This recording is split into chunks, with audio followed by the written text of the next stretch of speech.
Summit. For those of you who are not familiar, this is our 9th annual New York Seafood Summit. We've been growing over the years. This is our second of 3 events for this year's series. The first event took place in Geneva, New York. It was a freshwater fisheries summit focused on recreational anglers fishing for food. We are now here for our second summit event here in Riverhead, and our third will take place on July 23rd at the Culinary Institute of America, and that will have a little bit more of a culinary focus and a processing and production focus. For all information on the Seafood Summit, you can check our website, which is on this slide. I will also note all these slides are going to be shared with participants. They'll be available as PDFs on the website. All of the links in these slides will be live and active, so you can access all of the links and stuff we're going to talk about throughout the day today after. Lastly, we work hard to ensure that the summit is free to all participants, but we rely heavily on volunteers, grant funding, and donations. So if you are so inclined, we welcome you to make donations to the summit events and activities to keep us going for years to come. There's a QR code on the screen now. There's also a link on our Seafood Summit webpage to do so. I want to introduce our planning team and acknowledge all the work that they've been doing for the last year getting ready for our summit events this year. The top 5 are our core team for planning this event today. Myself and Barry Udelson, our aquaculture specialist with New York Sea Grant, who's monitoring our virtual participants over here, as well as our CCE fisheries team, Kristen and her team, and they're going to introduce themselves in a minute. The bottom, we have Stacy Fergal, our Great Lakes fisheries specialist, and Dr. Susan Cushman, who is with Hobart and William Smith Colleges, who joined the team this year to help us with our Upstate Summit, focusing on recreational anglers, specifically those fishing for food. And then lastly, we have Dr. Stephen Fertini and Bruce Mattel, who are key in planning and facilitating our Culinary Institute Summit event. That will take place July 23rd this year. For those of you who aren't familiar with New York Sea Grant, we are one of 34 university-based programs under NOAA's National Sea Grant College program. New York Sea Grant is a cooperative program through Cornell University, the SUNY system, and NOAA. We work with and support novel research of use to coastal communities and economies, and have provided technical support through multidisciplinary extension and education programs for over 50 years. You can learn more about New York Sea Grant, our various specialists and offices across the state, and about what we do on that New York Sea Grant website. So now we'll transition to some of the activities we're going to discuss as part of our summit today.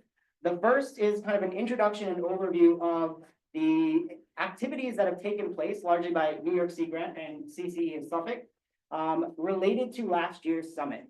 So for those of you who participated, we focused on access and opportunities for New York seafood last year. And based on those discussions, we drafted this report, right, a post-summit report on the challenges and opportunities identified with some of the long and short-term kind of goals and opportunities for addressing some of these challenges.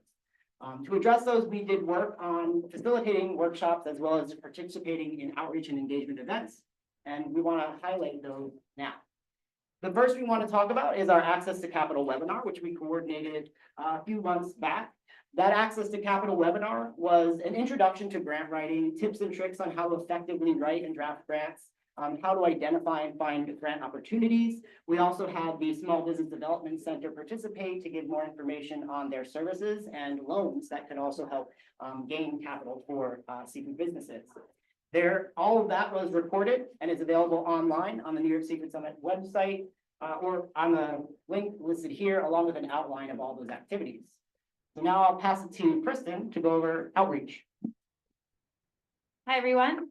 I'm Kristen Gerbino. I'm a fisheries specialist with Cornell Cooperative Extension.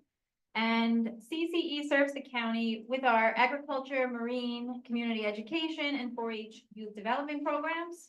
We're educators, researchers, specialists, and volunteers dedicated to the mission of preserving our county's vast heritage.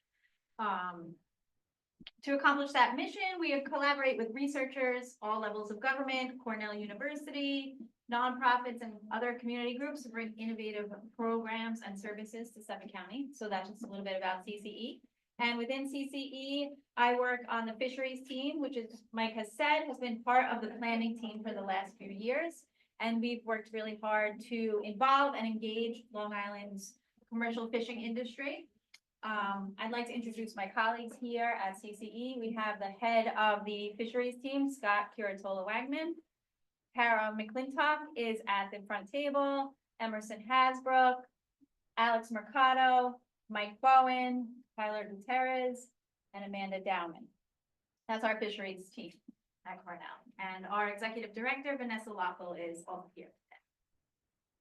So the fisheries team works very closely with Long Island's fishing industry, both commercial, somewhat recreational, on a number of innovative fisheries research and education projects.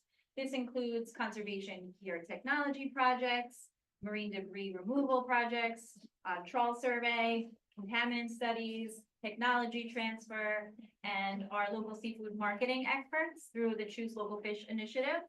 And this year, we've also worked on developing the Long Island Seafood Cuisine Trail, which you'll see in the back, and worked on a seafood processing feasibility study, which you will also hear more about today.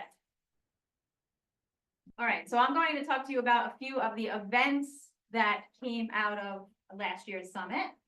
The first one is the Mariners Market, which was a section of the Riverhead Country Fair. And thanks to Riverhead Town Councilwoman Denise Merrifield, this was something that she had helped us coordinate at Cornell. We called it Mariners Market. It was a section of the country fair organized by Townscapes, and it was designed to draw attention to our marine industries on Long Island. We had about 25 vendors, and they included, but not limited to, Sea Grant, the Long Island Aquarium, other CCE departments, the DEC, Surfrider, Relic Clothing, the Montaukett tribe. We had authentic fish printing. We had marine education, crafts, marine jewelry, artwork, and so much more. And it was really a great opportunity to showcase all of these different things. We had a local seafood chowder contest, fish print t-shirts that we did with real fish harvested right off Long Island, fish filleting demos, book signings, and so much. So we did receive a very generous donation from John Wesley Village in Riverhead to make this possible.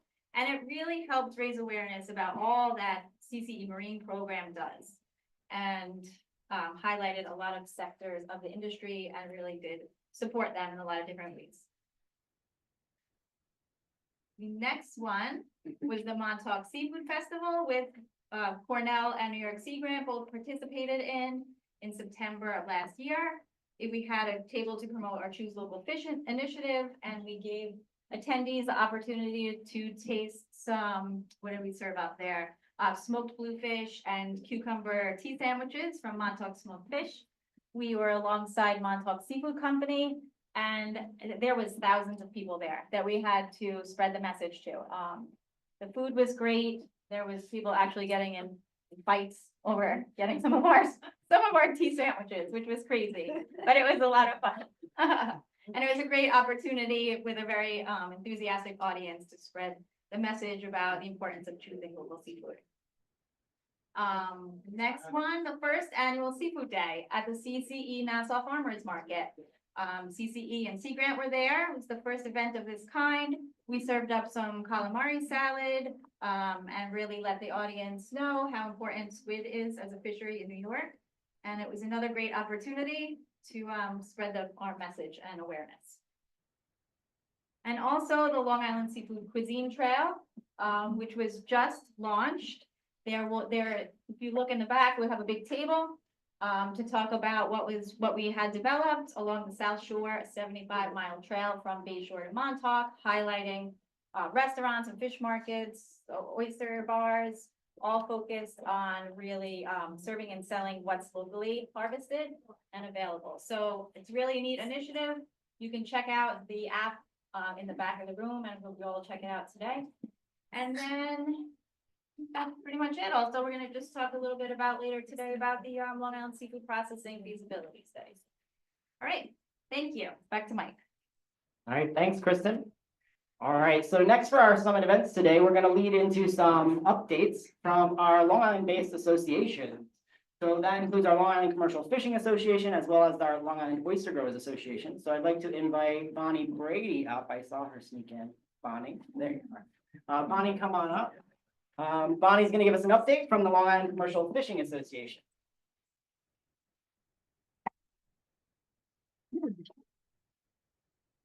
Nothing like. Real quick for all of our speakers, Alex over here is gonna be keeping time. He'll give you a 1 minute notice and then a time's up. Got a lot to go, but please try to keep it in that time frame. Thank you. I had no idea I was gonna be doing this. Hi, guys, Bonnie Brady, Long Island Commercial Fishing Association. Let's see, right now, what's headed to, we have a Mid-Atlantic Fishery Council meeting in Galloway next month. They are looking for someone to take production team, for the, North Atlantic right whale and other whales. So if you're a gill netter and are interested in doing that, spending about 6 hours out of your day, at least once a quarter, let me know. What else is new? Trying to think. Well, let's see, so far we've had our association through Rhoda Responsible Offshore Development Alliance is, have petitioned the Supreme Court for cert on the Vineyard Wind case. Additionally, Texas Public Policy Foundation, which Long Island Commercial Fishing Association is a part of that lawsuit, is also petitioning for cert, and we should know on April 9th. If it goes to the Supreme Court. That's it. Less than a minute. Thank you. We're good. All right, next up, Long Island Oyster Growers Association, Eric Copel.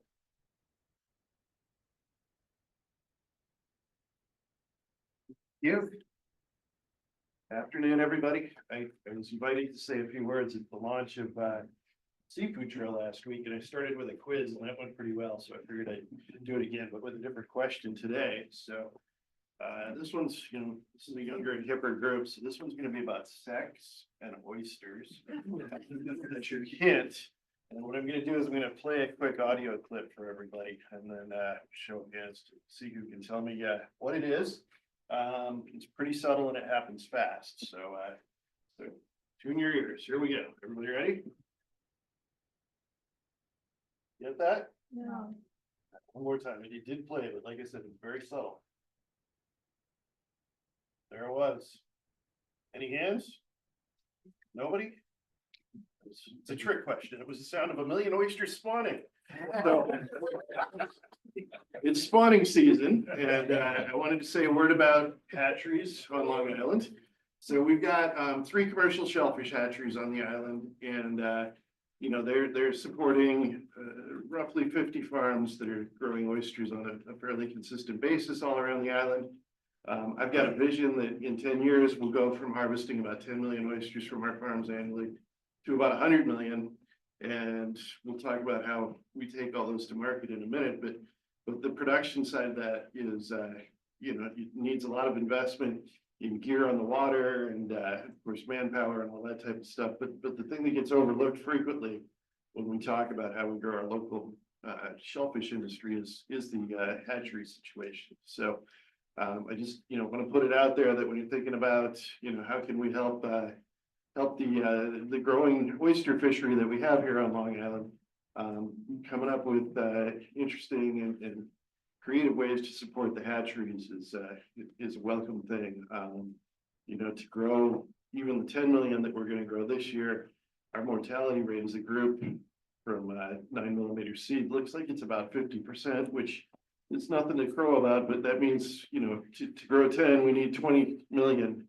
And of the 3 hatcheries, at least one of the 3 is not even really big enough to satisfy that number. And none of the 3 are able to grow triploids. And this is not a dig at the hatcheries. They're small businesses, just like all the farms are. And just like all the farms, they bootstrap themselves up to the position that they're in. They do very good work. The seed that we get from these hatcheries grows great. No complaints there. They just, there needs to be some support to help them get bigger and more sophisticated.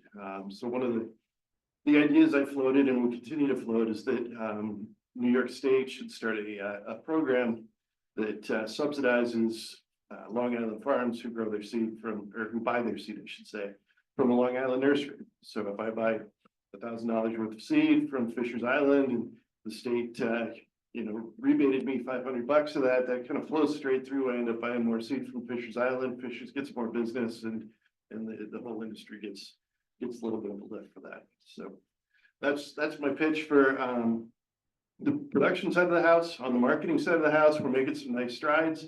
The seafood trail is going to be very helpful. I see it as a great device to, of course, show people where they can get Long Island oysters with consumers, but I also think it's a really helpful tool for us walking into restaurants to be able to say, hey, you can, free marketing, and all you got to do is switch your oyster supply out and send the Island Creeks back up to Red Sox Nation and put some Yankee and Met oysters in your restaurant, and you're on the trail, So things like that will be helpful.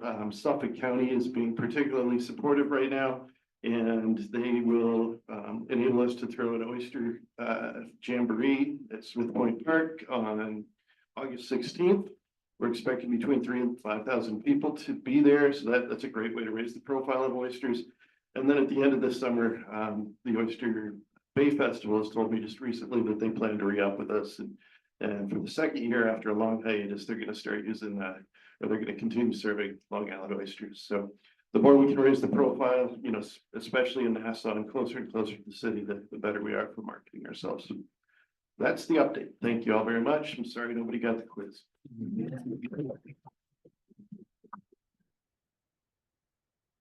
Thank you, Eric and Bonnie.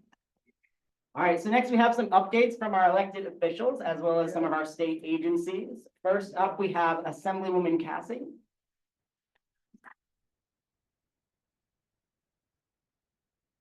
Make you jump rope there. Thank you.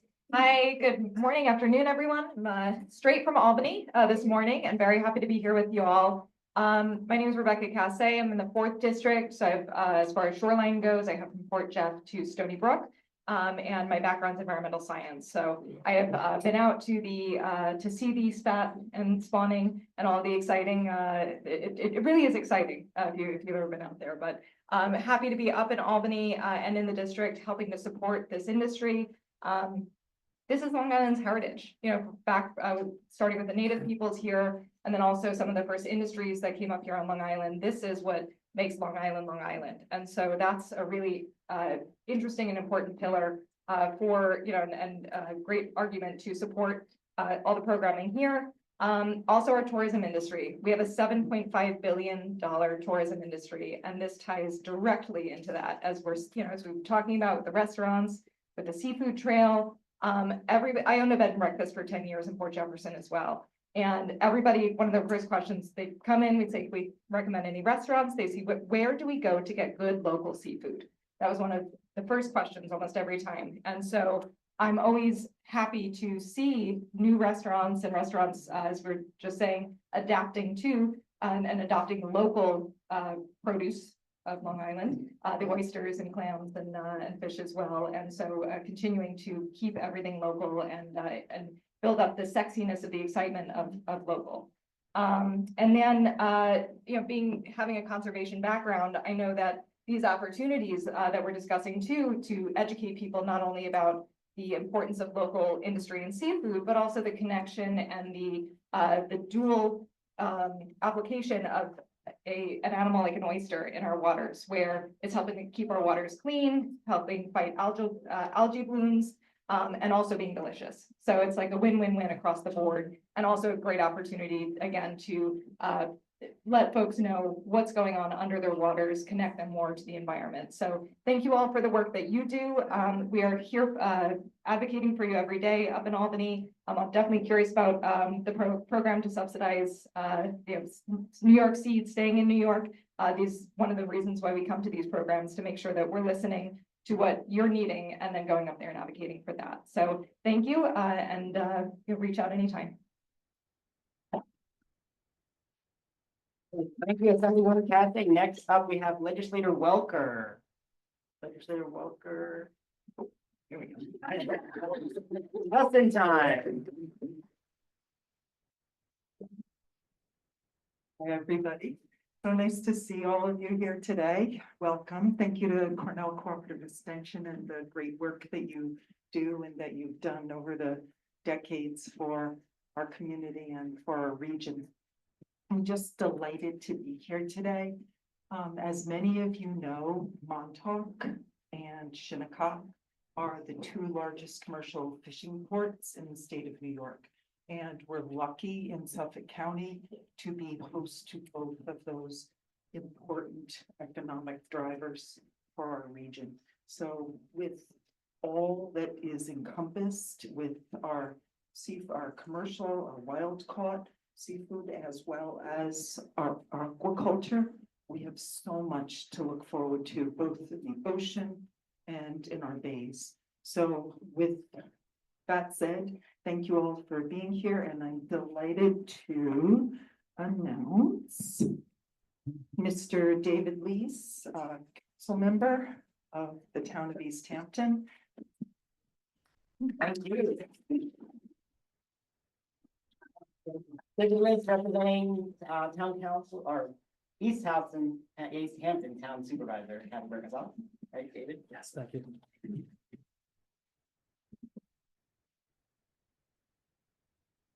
Thank you very much. My name is David Lees. I'm an East Hampton Town Council member. First, I want to say thank you to Cornell Cooperative Extension and Sea Grant for having me here today. On behalf of the East Hampton Town Supervisor, Captain Burkensall, and the East Hampton Town Council, we want to thank all in attendance and in your industry for your advocacy and commitment for each of your important contributions to providing sustainable seafood options to Long Island and East Hampton's residents. The East Hampton Town Board stands with all of you in the efforts to maintain, enhance, and advocate for increased opportunities for seafood producers, retailers to flourish in environmentally sustainable means. In East Hampton, we are committed to exploring and introducing new policies and practices to support your industry. Actually, it is in our town comprehensive plan that we have to go and encourage and retain traditional, locally resource-based fishing and agricultural industries. For the last 8 years, I've been fortunate enough to be the town of East Hampton Town Board's liaison to the town's aquaculture department. I'm here with our aquaculture department head, John Barley-Dunn. John, I want to thank you for all your experience and leadership there. And also, I'm the liaison to the town's fisheries advisory committee, the town's harbor and docks and slips committee, and also the town's water quality technical advisory committee. It has been my absolute pleasure to serve as the liaison to the town board and all these committees, because I believe there's a distinct nexus to all these committees and the efforts being discussed here in the symposium. It is my hometown, East Hampton, and these are one of the values that I have. Starting with water quality, the town is committed to clean water initiatives and will continue to coordinate with our state and county leaders on technologies and means to cure and filter legacy stormwater inputs and to fund advances in technologies for aging and antiquated septic systems regionally. Both of these inputs could have harmful effects in nearshore and offshore fisheries. But what we want to do in the town is make continued strides in these efforts, and we know there's long-term benefits to doing so. Thank you. On aquaculture and mariculture, the town has consistently been supportive of all these efforts in the township, led by John and his staff. The town board will continue to look forward to expanding this aquaculture programs and also continue working with the Scout program and also press ahead with our consolidation of our town's facilities and our hatcheries, which are nearly 100 years old, but do produce millions of clams, scallops, and oysters each year. The town will continue to look at methodologies to increase stocks through innovative means by restoring eelgrass and also increase our output of scallops at our hatchery. Once again, the town looks forward to continuing this with your organizations and Cornell Cooperative in the county. Most importantly, in my humble opinion, the town is pressing forward to evaluate and protect shoreside fisheries infrastructure for our commercial fishing industries. And what I believe is the most existential threat to the fisheries and the seafood industry in our town and potentially the county and state. With the ever-increasing speculative nature of real estate within the county, and especially in East Hampton, it is becoming more and more difficult economically and effectively to have the means which to have our thriving industries. The town board supports legislator Ann Welkers and also County Executive Ed Romain's efforts to address working waterfront protections within their toolbox at the county and town level. I will continue to work hard and tirelessly for the fishing and commercial fishing industry and retailers. We will continue to move forward on that. Lastly, on behalf of the town supervisor, we welcome your industry's comments for how the town of East Hampton can help and always do better. And we continue to look forward to collaborating with legislator Welker and specifically the county exec Ed Romain on this effort, and you also to see how our township can do better for your industry and all of our residents. Again, thank you for having me here today. Thank you, Councilman Liz. All right, next up will be County Executive Ed Romain.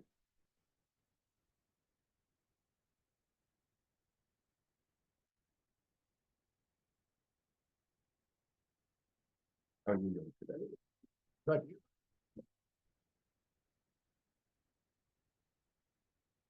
First of all, thank you for having me. This is an important meeting. Because we kind of get together and figure out the way to the future. Right now. The seafood industry, those who make their living by the sea. Those who clam, oysters, kelp, seaweed, fish, account for about 68,000 jobs in this county. Okay? And then you look at a map of New York and you begin to understand why. Because we stick out into the ocean. And we have bays, and we have the sound, and boy, does that make sense. So it's a part of our economy that actually could grow.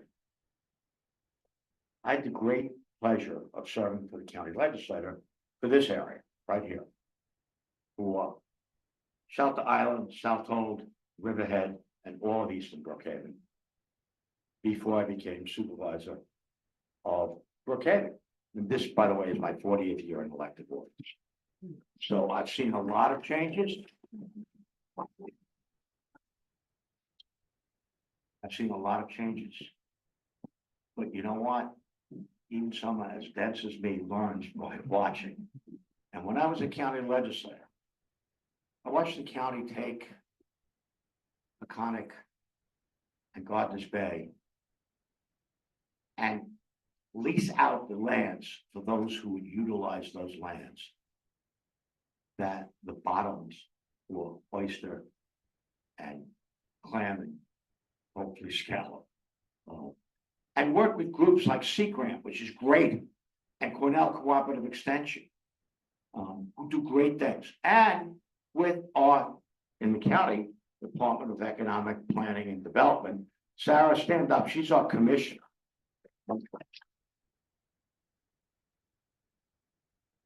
When did you start as commissioner?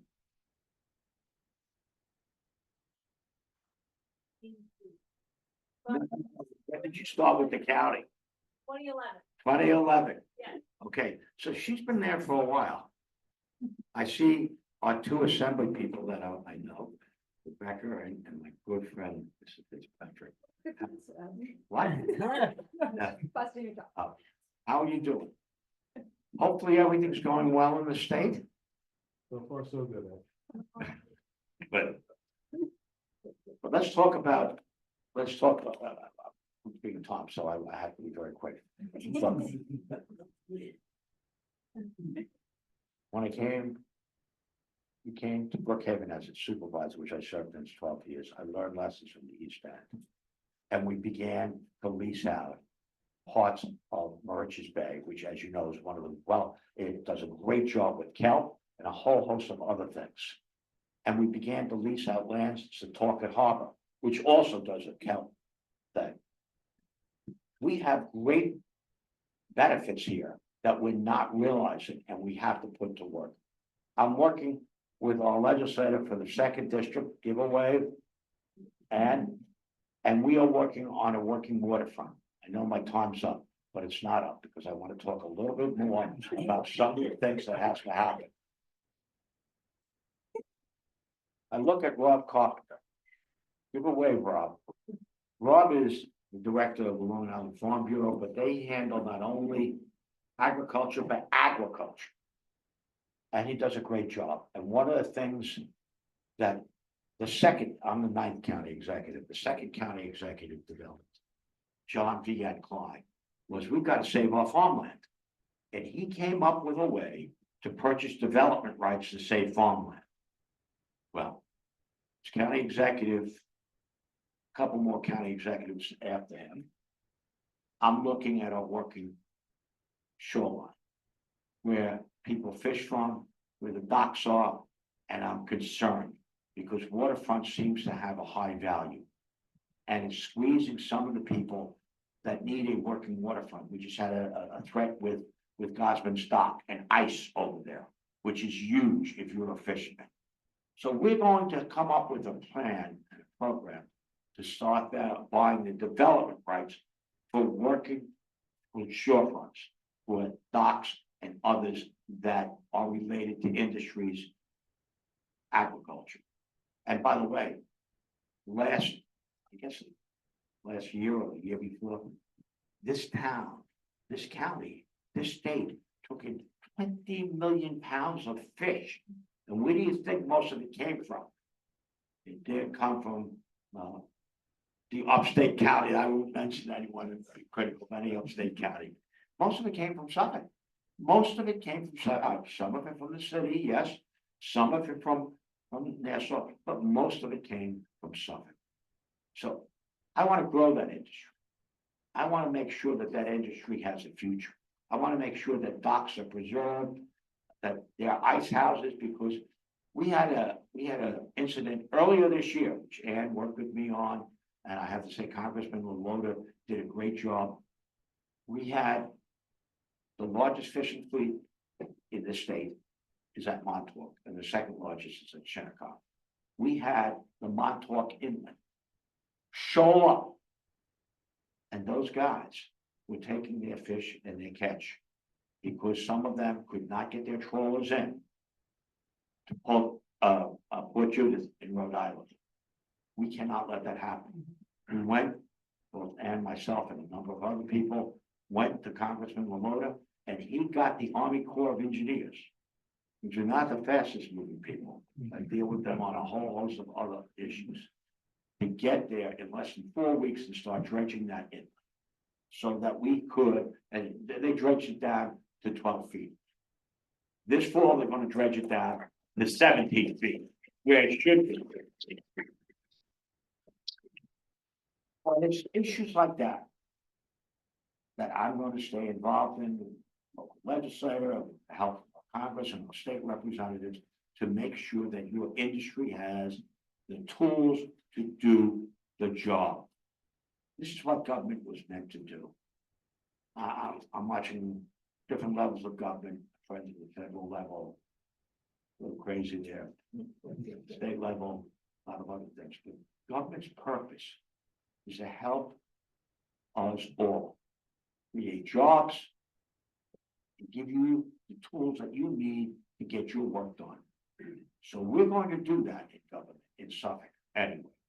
And I have allies from all parties, because when you get to the local government, it isn't sometimes the nonsense, and sometimes you see at other levels of government, we're focused on helping our constituents and getting things done.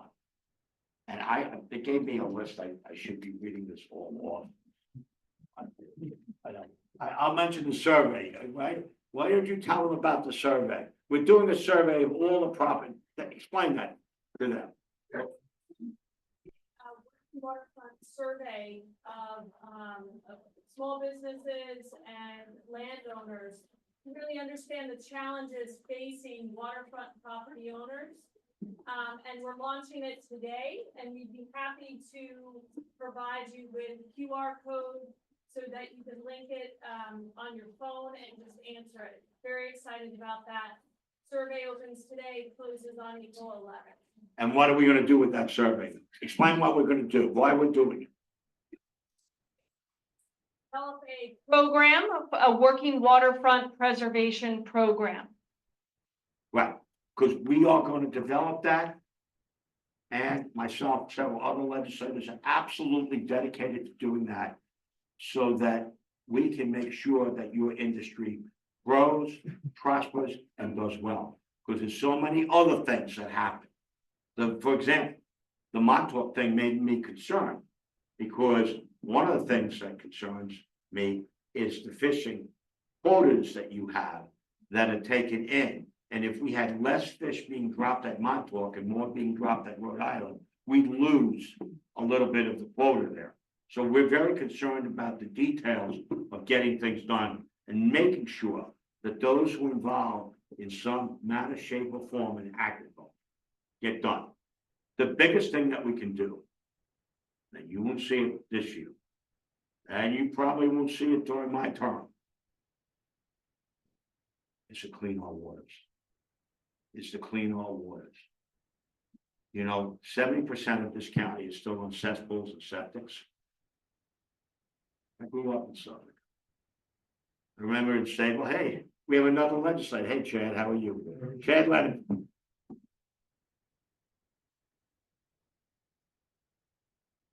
Great guy. But when I would walk out to swimming in Great South Bay, because I grew up in Salem. And yeah, I was much shorter as a kid, but I could go up to my neck in water and look down and see my feet. You can't do that today. What does that say?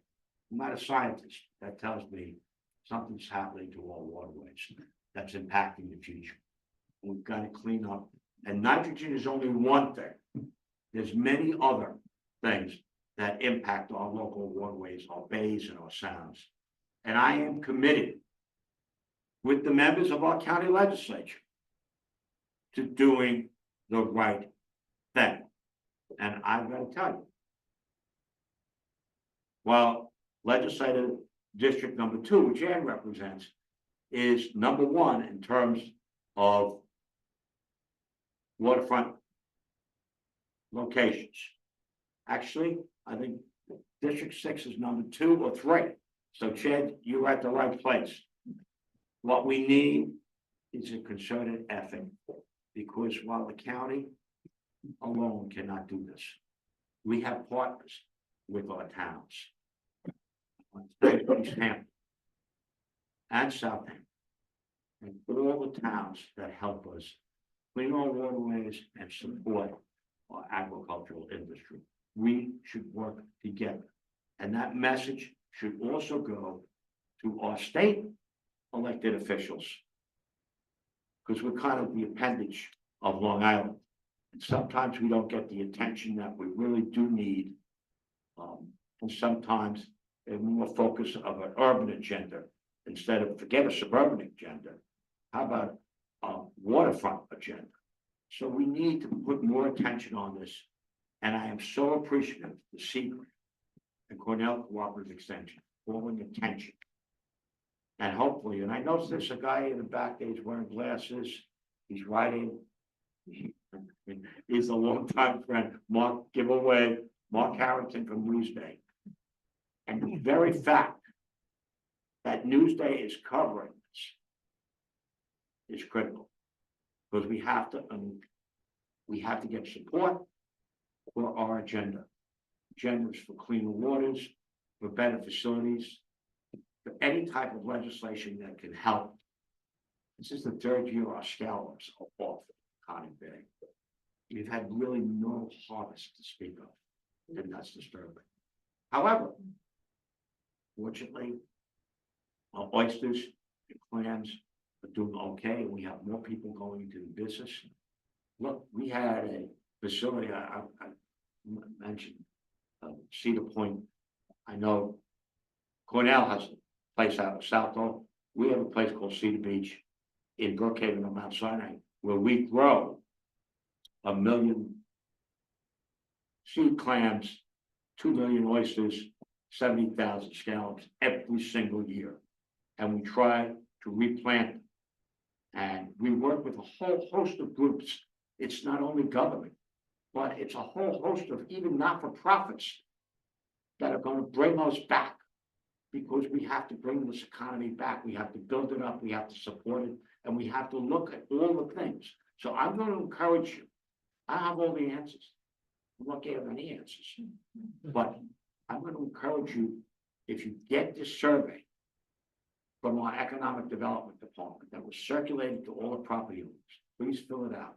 We're using this as a planning document to look at legislative and other changes, regulatory changes. Now, who's here from DEC? Thank you. We're going to have to work with our partners in DEC and make sure that they're working with us, and we all coordinate, because we're all in this together. And if we're going to be successful, we're going to have to do that. So thank you all, and please stay in touch with me. I'll be in the back for a while. Do I get this?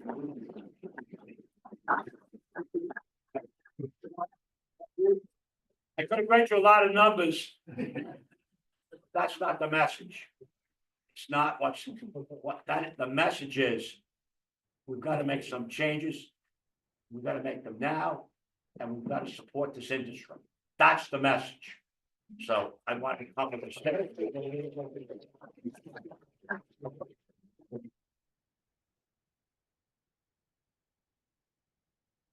All right, thank you, County Executive Romaine. All right, so we're gonna move into some state agencies. First up, we've got Kate Fulham, who is the team lead for food systems and resiliency with New York State Department of Agriculture and Markets.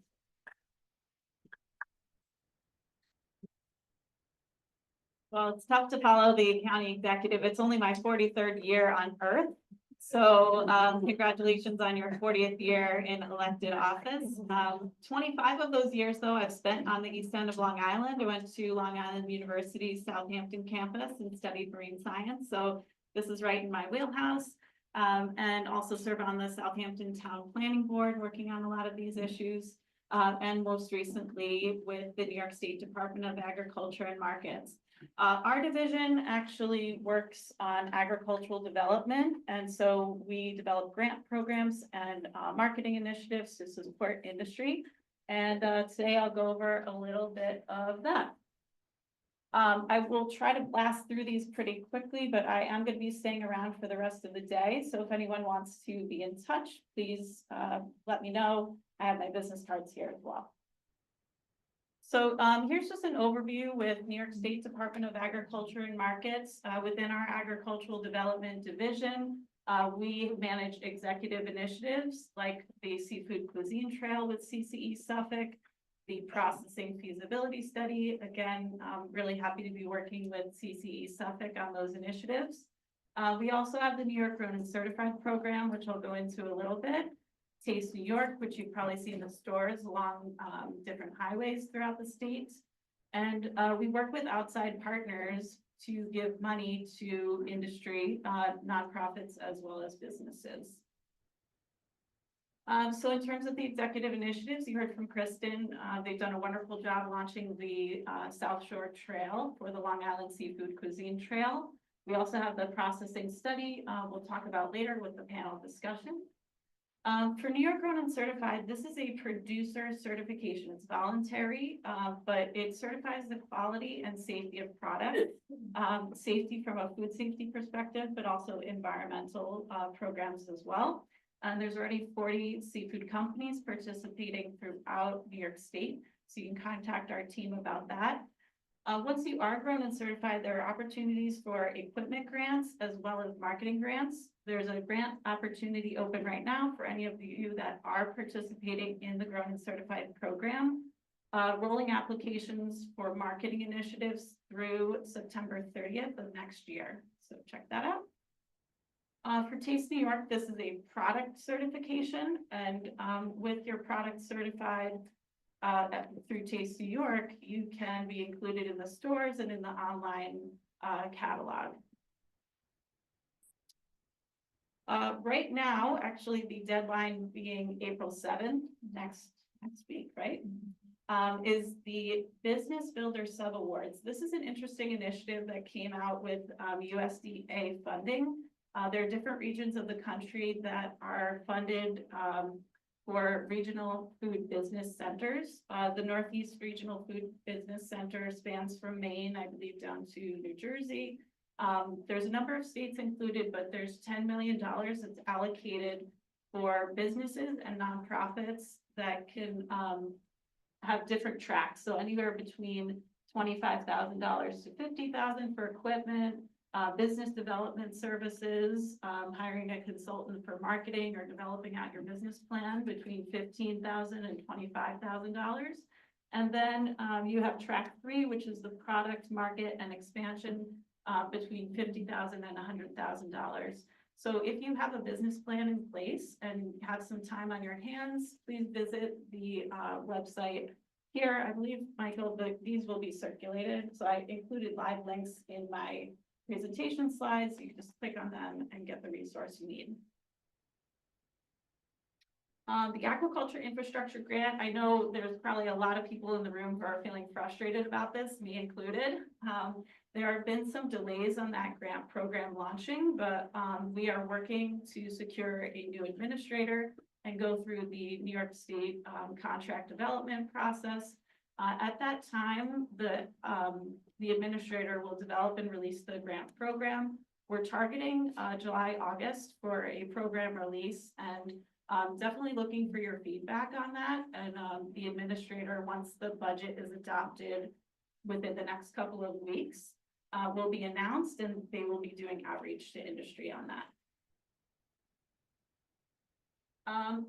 Just generally, the agricultural business development webpage is a great place to just learn about programs that support businesses and agriculture throughout the state.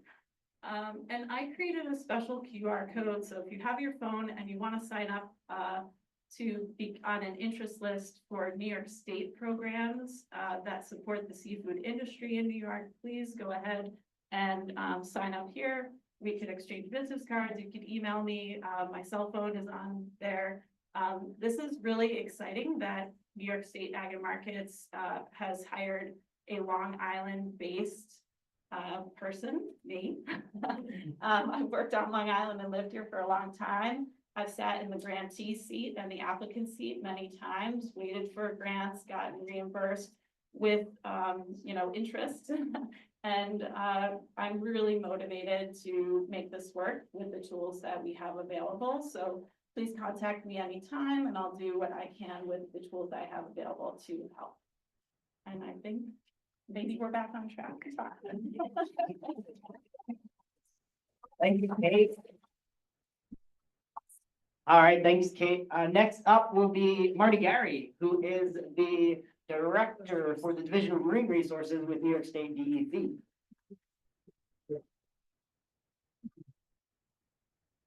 Thank you, Mike, appreciate it.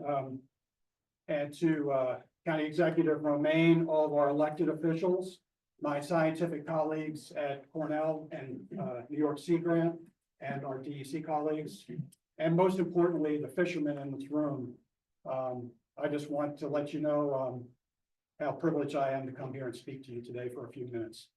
I guess I'll start off by asking, by a show of hands, how many people were at last year's event, attended last year's event? Show of hands. Okay, a few of you. So you may or may not remember, but I'll remember because I'll remind folks because it's a bunch of new folks in the room. When I came last year, I didn't really know about this event until a few days before. No fault of anybody's. I was fairly new. I came to this position as the Division Director for Marine Resources in September of 23. So February of 24, I'd only been on the job for a few months.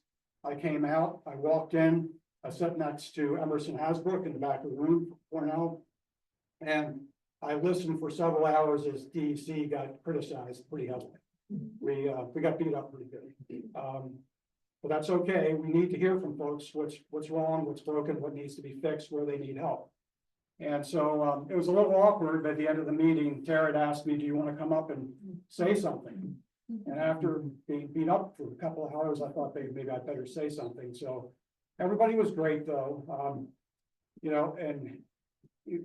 Unlike a lot of you in the room here who spent your lives out here on Long Island, I've only been on Long Island one time in my entire life prior to September of 2023 for 2 days in 1991. And I came up to talk about a saltwater fishing license for recreational fishermen. It didn't go very well. So that was my only experience. So unlike everybody in this room, this is a new experience for me. I spent 37 years working in the Chesapeake Bay with Maryland Department of Natural Resources. And then with the Potomac River Fisheries Commission, I ran that agency for 10 years. For 37 years, I worked really hard to get out and meet fishermen of all kinds. And for those of you, and I know a few of you have talked to folks back in the Chesapeake, if you know them, they'll tell you a lot of them know me pretty well. I work really hard. Personal human relationships are imperative to me. So when I came to the meeting last year, I politely said, give me some time to work with everybody. So here we are a year later. Where are we? So I'll focus on two areas. One is those personal relationships and communication with folks. So I've done everything humanly possible to get out and meet as many people as I can, all different types of fishermen in all different areas throughout the Marine District, up the Hudson to the west end of Long Island, out east, everywhere. Thanks to a lot of folks with Cornell and Sea Grant my colleagues at DEC, and a lot of fishermen in the room. They've helped connect me to other people. And I think a lot of you know that I've tried as hard as I can, and I'm going to continue to do that. So I think one of the messages I want to leave you with is I feel very privileged to have this job. I've left a great job to come to complete uncertainty, but New York is one of the biggest stages for marine fisheries and marine resources along the East Coast. So this is an immense, privilege for me to have this opportunity. And I'll never take it for granted any day I'm on the job. You all can call me. I have a ton of cards. I hope in the networking session, you'll all come up to me. I'll give you my card if you don't already have it. And I'll have an opportunity to connect and we can have a relationship. But two areas I want to focus on after hearing all the critique, friendly, constructive critique from last year. Besides starting to create those relationships, we have a Marine Resources Advisory Council. And for those folks that know about it, never really great things are ever said about MRAC, as they call it, but it is our mechanism for us to interface with our constituent fishermen and talk about the problems they have. And every state has one. I came from two different entities, administrations that had them, and they are our best opportunities. So what we've been trying to do is make those more effective. And one of the things we did, and I'm going to pull out and cite somebody. So somebody was on the panel last year that was not necessarily part of the criticism, was Mike Bowles, who's smiling right now, one of our fishermen. And Mike was part of the panel that was providing this constructive critique. Now Mike's part of the MRAC. So we've recruited him and we've brought him into the problem solution part of the process. And, I think, Mike, we're moving pretty well. Yeah, so we're trying and we're hearing and we're listening and we're trying to deal with the things that County Executive Romaine said about quotas, deal with those as best we can with our diverse constituencies. So there's a lot of issues. I won't rehash them, but I will tell you this. So I came alone last year. I brought reinforcements this year. So I want to point out a few of my staff, which I can't do my job without them. And the first one I want to call on is Carrie Dobbs. Guys, and if you could stand up real quick. Carrie is, don't take this the wrong way, Carrie is one of our younger staff. And Carrie is a field biologist in our Marine Bureau. And I was in Carrie's shoes some 40 years ago. I was a field biologist. So I feel really lucky. I was given opportunity after opportunity, but I started where Carrie did. I was working with the fishermen on their boats at the docks, taking samples of their catch, building trusted relationships. She has one of the hardest jobs in our agency. She has to earn the trust of the fishermen, go out. They get nothing out of it. They give her data. There's nothing that they gain out of it. We gain a lot out of it. We get the data that feeds into our assessments and all of our decision making. And Carrie has to really work hard to do that. And she's hoping that some of the fishermen here today in our networking session, she can talk to you all and she can build some additional relationships beyond the network she has. So that's the first one. The next one on the site is Debbie Barnes, if you could stand, Debbie. So now, Debbie and I have a similar lifespan. We're pretty well along in our careers, but I just want to say it's in a very complimentary fashion. I've worked in the Chesapeake with a lot of oyster scientists and shellfish scientists. And I have deep respect for a whole bunch of them. She's about the best I've ever seen, and you have her on a DEC staff. And so she's here running our aquaculture, our shellfish, all of the work that goes into monitoring our waters to make sure our shellfish are safe for consumption. Our FDA certified laboratory, it's a big job. And there's a lot on the line to make sure people can enjoy the shellfish we grow here. And we can promote them as the best around. And so, Debbie is at the tip of the spear on that. She runs that group. And so I want to acknowledge Debbie. Next, Maureen Davidson. If you can stand up, Maureen. Maureen's got a really tough job. She's been also around for decades with DEC. And she's dealing with all the fishermen, their trip reports, their dealer reports. A lot of the stuff is just not glamorous, but has to be done. The data that fuels, a lot of our the things that we have to build into our obligatory reports. We have to provide the Atlantic States Marine Fisheries Commission. You know, her staff is amazing. We have people in our permits office that have master's degrees. It's amazing. I mean, they're really well educated. They're sharp people. They, you know, she's got a great staff, but it's a tough job to interact with people. And I just want to acknowledge Maureen for everything she did. So she'll be here. I know last year there were some criticisms about how we can, you know, can we start talking about ways to make that permitting process better? We have started those working with MRAC, looking at different ways we can move forward. And the last person that we brought, was our Marine Bureau chief is John Maniscalco. So John, if you could stand up. So John has a huge job. So think of crustaceans and all of our finfish. There's probably 36 different species that are managed through an interstate process through ASMFC. Everything from lobsters and Jonah crab to bluefish, it's just the whole spectrum. 1 minute. And I'll wrap up by saying, you know, our community is really small in the science community, but also in the fisher community. John is known all up and down the coast from Maine to Florida. Everybody knows him. He was just nominated. He's waiting in the wings to be the chairman for the summer flounder black sea bass management board. That's a prestigious position. It's an incredibly difficult board to run, and it's a really important trio of species. And John has the respect of everybody up and down the coast. He's an awesome scientist, as is Debbie and Maureen and Carrie. And so we have all these great people at DEC. And I think one of the things, I'm not sure it was lacking, but I want to make sure everybody knows this. We want to be able to have human connection with everybody in the fishing constituency. And the last thing I'll say, and I'll bow out, is you can already tell, and I'm not super polished, but these human relationships are among the most important thing we have. At the end of the day, our community of scientists and fishers and electeds, everybody that took the time to come here today, it's a tiny little community. We're intertwined and interconnected. And we're all interdependent upon each other. And I just want you to know I recognize that, and I want to make this as good a process as we can to make things better. We're always going to be in a position where we've got challenges, but if we don't have that communication, we don't talk about those difficult subjects, then we're never going to solve them. So I just appreciate your time and thank you for having me.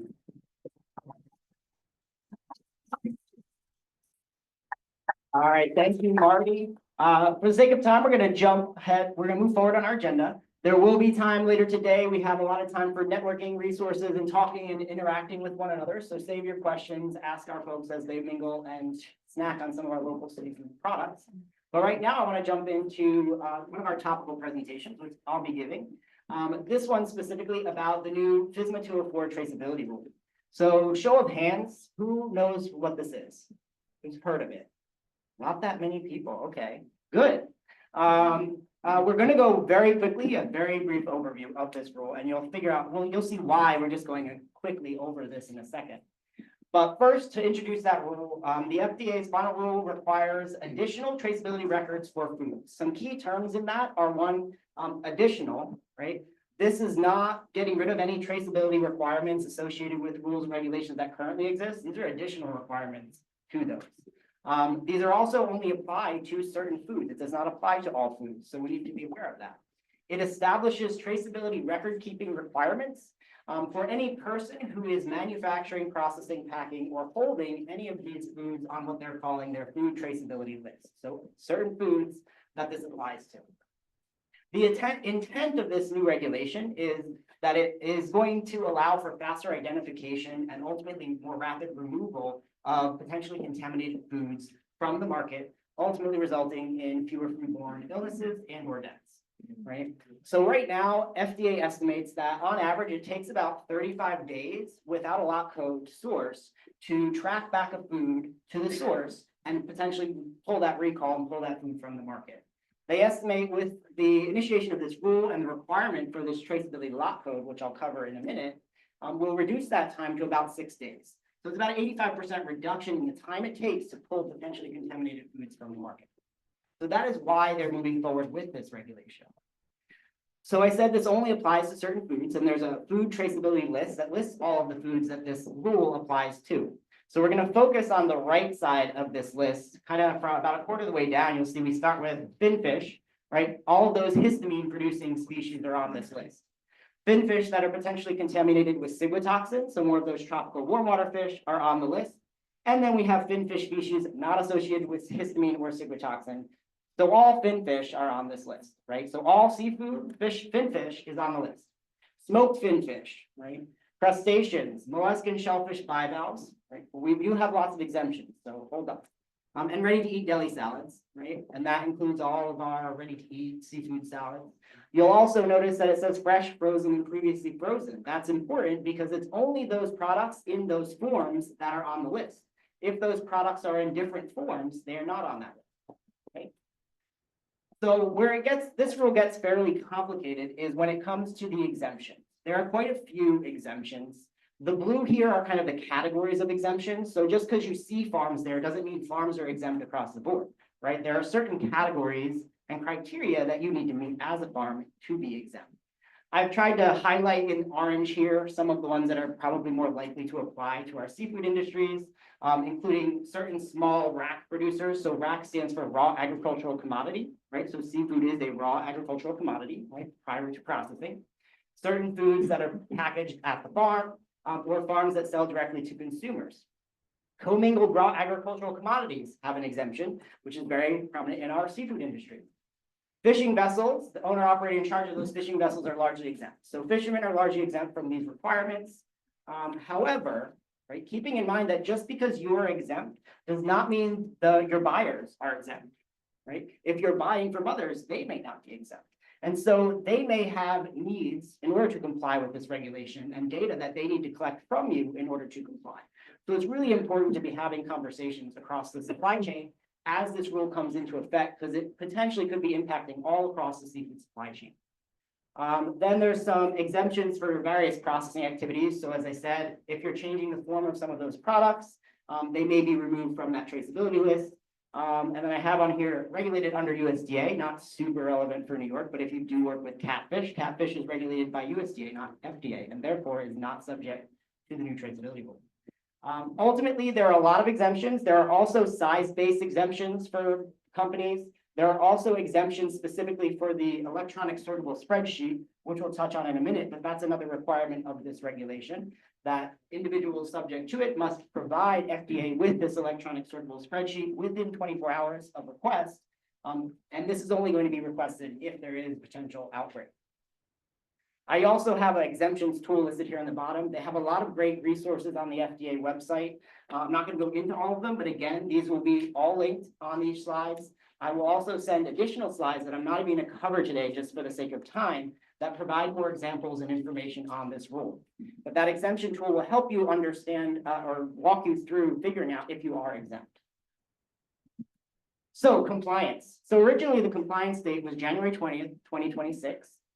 With routine enforcement happening a year later, acknowledging that this is going to take some time to implement because it affects the entire supply chain and requires communication and collaboration across that supply chain, right? Although the rule was meant to come into effect January 2026, there was a year before they really started enforcing to help get the industry up to speed. 2 weeks ago, March 20th, 2025, FDA put out a constituent announcement announcing that they were delaying the release of this rule 30 months. So you have now about 3 years before that rule comes into effect, July 20th, 2028. That doesn't mean stop talking about it, don't think about it. As we said, this requires a lot of collaboration across the supply chain. But we're only giving an introduction today because we have plenty of time to keep working on understanding how this impacts each individual sector of our industry here in New York and how you can best comply with this regulation if necessary. So what are the basic requirements of this rule? One is facilities must establish and maintain a traceability plan, and we'll go into what that is. They're also going to be required to maintain records of key data elements associated with specific critical tracking events. These are two key terms that are going to be used throughout the rule, right? It's only those involved in these critical tracking events that need to keep these records. And the data that's on those records are these key data elements that are listed in the rule. They're also going to be required to provide FDA with, upon request, with that electronic sortable spreadsheet with the data within 24 hours, or there's a caveat within a reasonable time that is agreed upon with the agency. So what's in that traceability plan? So any facility that is in operation that is subject to this rule must establish and maintain that traceability plan, which must include the record keeping procedures. So a description of how and what records you're going to be keeping, how you're going to be maintaining those records. You're going to have a process for how you're going to identify which foods you're working with that fall onto that traceability list, right? Because remember, it's only those on that list. How you assign traceability lot codes, if applicable. We'll touch more deeply on traceability lot codes, but those are only assigned at certain critical tracking events. So not everybody is going to have to develop these lot codes. You're going to need a point of contact, so who they can contact to ask questions about this traceability plan. And lastly, if you are a farm, you're going to have to include a farm map that's showing the various areas in which your foods are being grown. So more on that traceability lot code. This is a descriptor, often alphanumeric, that's used to identify unique traceability lots within your records. There's a variety of examples of how you might be able to make these lot codes. Some of them are just randomized numbers. Some of them are abbreviated company name, product location, product grower, Julie date, right? Various ways in which you can create these traceability lot codes that are unique to your facility and your product. These are all images from FDA resources, all linked on these pages, so you can access more detail on all of these. Other key terms to know is all traceability lot codes must come with the traceability lot code source. That source is the name and address of the business or entity that created that lot code. They also give the option, right? If you're worried about the company name and information and address getting out, you have the option of using a traceability lot code reference, right? Which is basically hiding that information, so it's only accessible to the FDA, right? And that's various ways, again, how you can do that, either your federal ID number or a private link that only FDA has access to, but that's all outlined in the rule, and that's an option for industry. All right, so we talked about these critical tracking events and key data elements. This is, again, it's a PDF resource. It's an interactive PDF. All of those tabs you see at the top are clickable, so then you can dive into each of these critical tracking events. So the critical tracking events, there's only 7 of them, are harvesting, which does not apply to seafood, right? It may apply to farm or aquaculture products, but it's more relevant for the farms, produce farms and aquaculture. Cooling before initial packing of raw agricultural commodities, first land-based receiver. This one is specific to fishermen. That's the one I have clicked right here. And you can see when you click on that tab, it actually gives you all of the key data elements that you're going to be required to maintain. So these are all the records you need to keep associated with that product.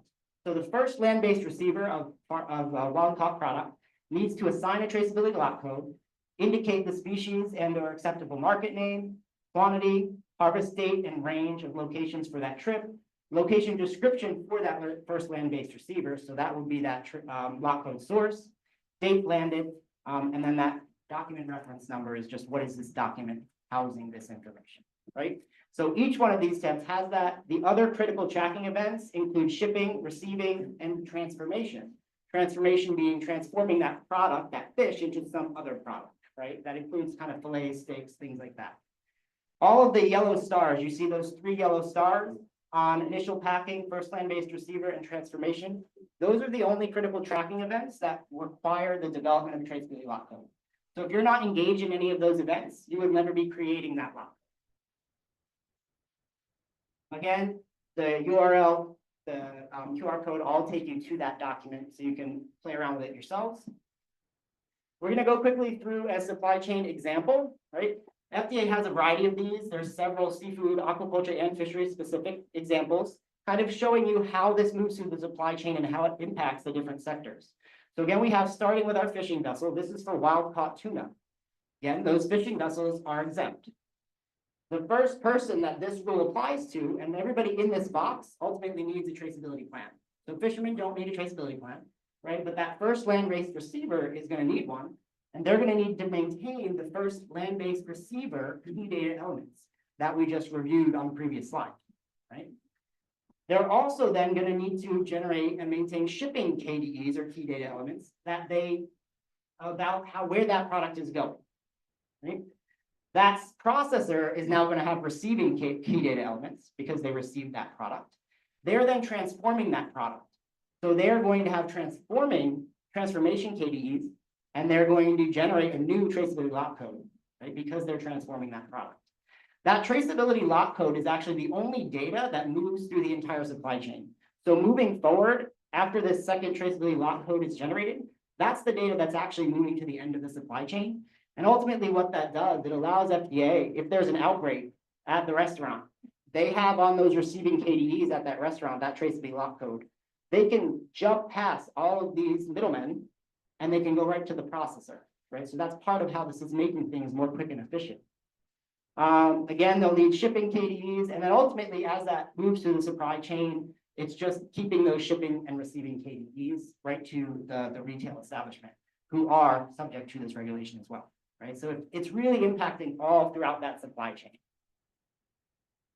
All right, so in general, how do we prepare for FSMA 204 and the compliance date in 2028? First, you want to identify what foods you're working with that are on that traceability list. You want to determine if you are exempt, and there's that exemption tool that'll help you do that, right? But we're here as a resource. We plan to have more opportunities to learn and learn together how we can best comply and support the industry in this effort, as well as talk with our agencies to get a better understanding of where these exemptions fall and how we comply with them. You need to identify what critical tracking events or CTEs you're engaged in are actually taking place at your facility or operation, and what KDEs you need to be keeping associated with those. Also looking into, do I already have this data, or is there new information that I need to start collecting that I don't currently have? And where does that data come from? Do I have to get it from my buyers? Do I have to get it from my suppliers? And then ultimately, the key to this is really communication and collaboration across the supply chain. That is a big part of why FDA has extended this deadline, is to allow for that collaboration and communication to continue. Because again, as we saw here today, not many people are aware of this rule that was supposed to come into effect in just a few months, right? So there's now 3 years to get ready and prepare for this, to figure out where you sit within the supply chain and what applies to you as a fisherman, a farmer, a processor, a wholesaler, retailer, distributor, wherever you are. There's likely going to be some impact to your operation to be able to comply with this regulation. So. Do we have, how much time do I have? All right, I talked really fast. So any questions? We'll take 1 or 2 questions. Wait for the mic, all right? Wiggle. Okay, all right, wait for the mic's coming. All right, okay, you need to press the button again. All right, well, you ask your question, I'll repeat it. Yeah, what is a ciguatoxin? Ciguatoxin, that is a toxin that's common in tropical species produced by algae in the tropics. Or bacteria. Something that you have to be worried your Long Island? No, that's usually Florida, the southern tropical fish. Yep. We do not usually have many ciguatoxin issues. Free fish. Reef fish, yep. Tropical reef fish. All right. If there are no more questions, I'm going to ask Amanda Dowman from CCE to make her way up. We're going to move into our seafood processing feasibility study and a panel discussion on potential for increasing and enhancing processing on Long Island.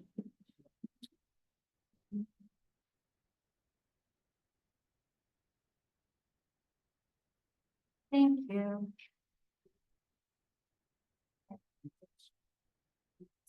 Okay, thanks, everyone. I know that you've been listening to a lot of people talk, and I'm going to be talking for just a little bit longer. So my name is Amanda Dowman. I am with CCE. I'm a fisheries specialist.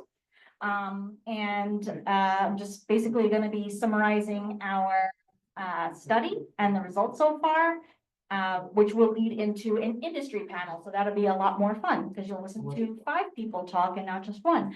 But first we need to talk about the project. So last year, CCE Fisheries, we were tasked by New York Ag Markets to conduct a feasibility study for seafood processing on Long Island.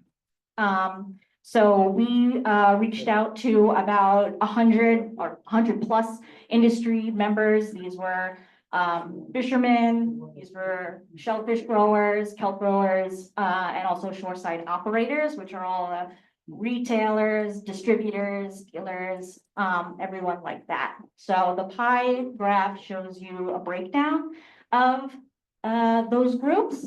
And if you think that your group is too small, The good news is that we have the survey open still, and in the back of the room are some paper surveys that you can fill out, and you can just hand it to me, or you can scan the QR code, however you feel comfortable with that. So yeah.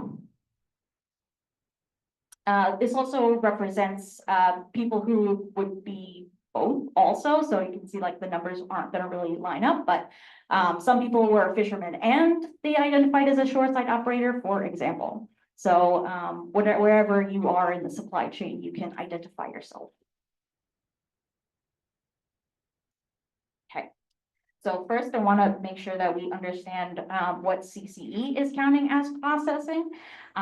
So we really wanted to be broad. So it's pretty much anything that involves bringing the seafood to market safely and with value. So that includes things that you would normally think of, such as fillet and shucking, blast freezing, cold storage, but things that also have to do with safety. So repairing docks or ice making, which is really important, and also dream facilities, which could include live stock tanks for tautog. So that's what we were mostly thinking about, and letting our respondents talk to us about and see what they were thinking. So we covered a lot in the survey. Things about how the seafood goes through their businesses, who's getting it, from where, and if they're identifying New York fishermen and growers. But today I'm going to basically put all of that together, plus our independent research, to talk about 3 important topics. So those are the market demands for New York seafood, the possible locations of a hypothetical processing facility, and then the industry needs, which will go right into our industry panel. So fishermen and growers, these are the market demands that they were, a lot of them were talking to us about. And again, if you don't agree with any of these things and you are a fisherman or grower, there are surveys in the back for you to take. So the statements to the right, those are points made by fishermen and growers. So a lot of them mentioned that they were landing their seafood outside of Long Island, even before the Montauk issue with the inlet. And these were some of their reasons. Some of them said that there's no processing here like there are in other states. It was cheaper to ship their fish throughout other states, or there was no shipping at all, such as those who land in New Jersey at Lund's. Lund's is a very big processor in New Jersey, and the fishermen can just come bring their boat right up to the facility and drop their fish right into the processing facility. So that's something we don't have here. There's more quota for some species in other states. This was a lot of people were saying this on the survey. And also there's dock support in other states, such as for cheaper fuel, ice, and things that they just need on their boats. But as far as market demands goes, a lot of the growers said that they were expanding, their farms were expanding, they were getting more, they were leasing more area, they were getting more permits. So more people are growing or are interested in growing shellfish and kelp. Farmers markets and green markets were becoming really popular. A lot of fishermen said that they were doing those themselves with some of the catch. New York is also dominated by a fresh market, but there is space and demand for frozen and value added, which is something that we heard from not only fishermen here, but also some fishermen that we spoke to in New Jersey that were having a good time with frozen and value added. It didn't have to just be the fresh market. Consumers, a lot of the fishermen said that the consumers need to be educated. We know that local people want local fish, but they don't know which species they are. They don't know where they can get them. And that's something that CCE has also found as we've gone through our local fish initiative. And also, there's a need for bait. So there can be processing for bait here on Long Island. I don't know if anybody realizes this, but after Florida and North Carolina, we have the largest recreational businesses here in Long Island, on Long Island and throughout New York. So, that's definitely a market demand that we're not, necessarily focusing on.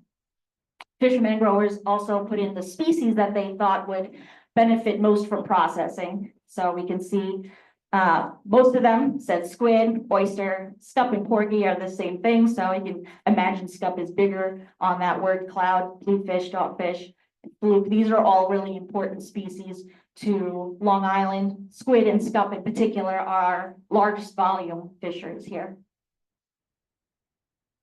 Next.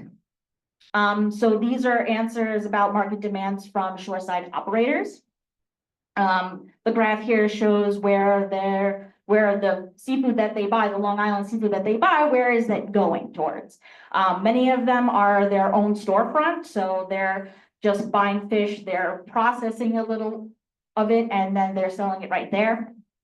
The ones that say other, these were mostly the fishermen going to farmers markets, so they had identified themselves as shoreside operators. But nobody said institutions, which is interesting. So institutions like schools, jails, anything like that, there's no seafood going there among the people that answered here. We also got to talk with some of the dealers at Fulton Fish Market, which is basically the large hub here in New York for seafood. And most of them said that consumers want their fish filleted. They want it to be filleted. But most processing falls on the retailer or restaurant. And having a processing facility where fillet is made would probably help to build the market, especially for underutilized species like scup, for instance. There are a lot of untapped outlets. Things that were mentioned were like cruise ships, pet food, exporting institutions. All of them need some form of processing in order to receive seafood. There were many concerns about regulations and limits on wild caught. This appears to be the major hindrance with availability. So local fish can't compete with imports in this way because local fish, even if the quotas were higher, they're still seasonal. So that was one of those areas of contention among survey takers. But frozen stock, if we had more freezing capability, that would ease some of those availability issues and therefore would stabilize prices as well as the market. So that was a big idea that came out of a lot of answers. New York species like squid, fluke or summer flounder, striped bass, oysters, they all have markets. People know about those seafood choices. People want them. So there is that market, especially for all of our tourists also that come. They should be eating Long Island versions of all those things. So this is a big summary of that as well. This is also outside information that we gathered. So despite economic lows and uncertainty, the nation has increased its consumption of seafood.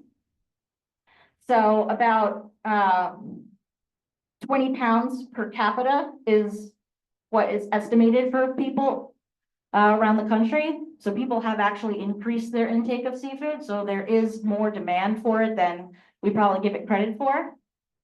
For exports, so there could be expanded freezing capabilities, and that would open the door to exporting New York seafood. And then especially for institutions, which CCE knows this from experience, is that they have very, very strict rules when it comes to what they buy and how it gets to them. So there needs to be, they actually really do need seafood processing in order to get New York seafood into the school districts. So those are just some of the avenues where New York seafood being processed, that's where the market value is coming from. So the second topic is location. We talked to the industry about where does it make sense to have a processing facility?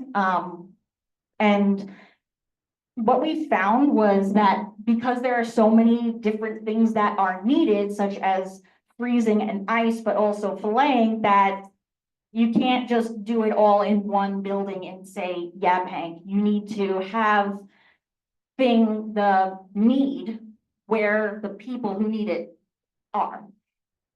So fishermen express that amenities for them, like ice, for instance, that needs to be at the dock so that they can get the ice onto their boat. Active freezing, like blast freezing, for instance, that should be at the dock as well, especially for species that are kept whole or they're going to be brought in processed already. So these are species like skate, where the fishermen are processing them out at sea as it is. So they come in only as wings. So that would be helpful. Most industry, everyone involved said that an actual processing facility, a place that did value added or fillet, or if it was a cannery, or if it was just a distribution hub, should be centrally located so that it's accessible to everyone. So some of the towns that were suggested by people, and also we had a map where people could pick where they think that a processing facility would be good. Was like Riverhead, Yaphank, Islip, and Babylon.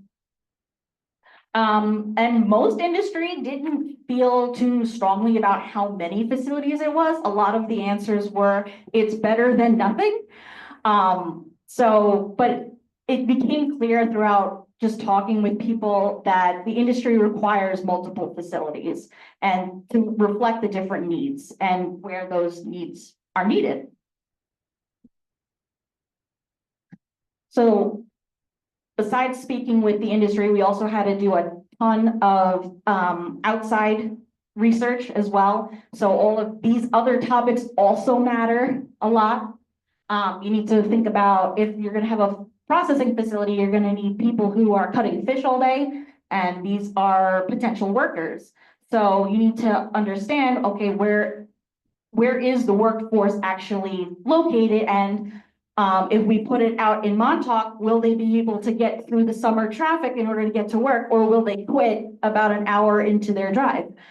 So that's one thing to consider. You need to think about access for the industry, depending on what you need. So distance to and from the producers, to the dealers, to the retail or restaurants where they are. There's also have to think about distribution, have to think about if the processing facility is in the vicinity to main arterial roadways, and also space and access for big trucks to get in and out of such a place. Also, utilities are a big deal, because of course you need power to power the processing facility. So the availability of three-phase electric power is very important, which is why having a place like this at Shinnecock Dock, for instance, would be tough, because they don't have three-phase power there. You also need access to water, both fresh and salt water. In many cases, a lot of these ice machines that we found could use either one. So that could make it flexible or more difficult, depending on how you look at it. And also sanitation and the vicinity to residential areas that don't want to smell fish all day. And zoning and costs, and there is just a lot of stuff that goes into it. So putting all of these things together, the next slide is a map that will show you kind of all of that information all combined together. So this is the map that we came up with just based on all the stuff that we just talked about, including where there is actually zoning for light industry right now, for instance, versus where the industry is and what their needs are. So we could spend all day talking about this, but for the most part, you'll notice that where the docks are, you see that the docks need repair.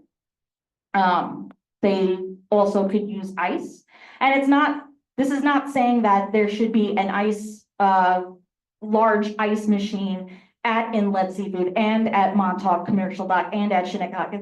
What could happen is that there's an ice making machine that makes tons and tons of ice at Montauk Commercial Dock, for example, and then it's shipped to Shinnecock to then give to the fishermen that are there. That's just one example. Everyone is absorbed? Okay. So the last thing our industry needs. So we're gonna be going over these in more depth when we talk to the panel, but for the most part, this is what we see in the survey. We see basically two tiers of support. The first one is just support, just to keep these industries alive and to make their lives a little bit easier. For wild catch fisheries, that would be marketing of local fish, public dock repairs. All the docks need repairs. Some are better off than others, but they all do need to be looked at. Ice making is huge. That is one of the biggest things that the fishermen really need. And cold storage, especially at Shinnecock and places where they need to hold their fish for a little longer than they would like, because the trucking isn't every single day that they get the truck there at the dock. So having cold storage there would allow them to keep the fish safely cold and at the right temperature before they can ship it there. For shellfish farms, I mean, all of them want marketing. Let people know that we have local fish here on Long Island. But distribution seemed to be the biggest thing that shellfish growers really were interested in. Just help getting their oysters all over the island and distributed. But also the working waterfront that was talked about before as well is really important to them, that they will have this space to lease for a long time. Kelp was mostly the same thing. And all of them need port and waterfront safety. So Ponquag Bridge needs to be not at just a 5-ton limit, it needs to be fixed. The inlets need to not get, filled in and then emergency dredged. There needs to be waterfront access, things like that. So those are all support tier. To grow the industries where this lower box that we have here. So for wild catch fisheries, that's all the processing stuff. So all the freezing, like fillet, value added, and also like packaging and canning. For shellfish farms, it was just about the same. Some of them mentioned that there could be shucking houses and then canning of the meats, which was interesting. Also just clam deprivation, where they put the clams in brine and make sure that they are safe to eat, and they kind of expel all of these toxins that they might have. And kelp processing for kelp would be drying areas where the kelp can be dried out and then packaged or made into value-added products. So, of course, this might not be exhaustive. And if you don't think that it is exhaustive, we have the survey in the back of the room for you to take. And also the panel will be talking with us. Okay, doesn't want to go. I think it died.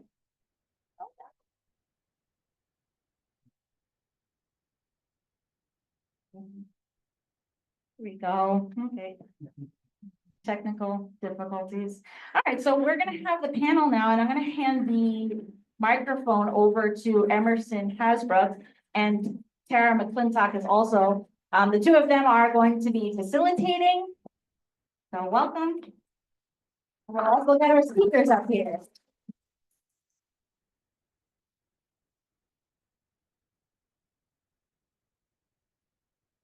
Thanks, Amanda.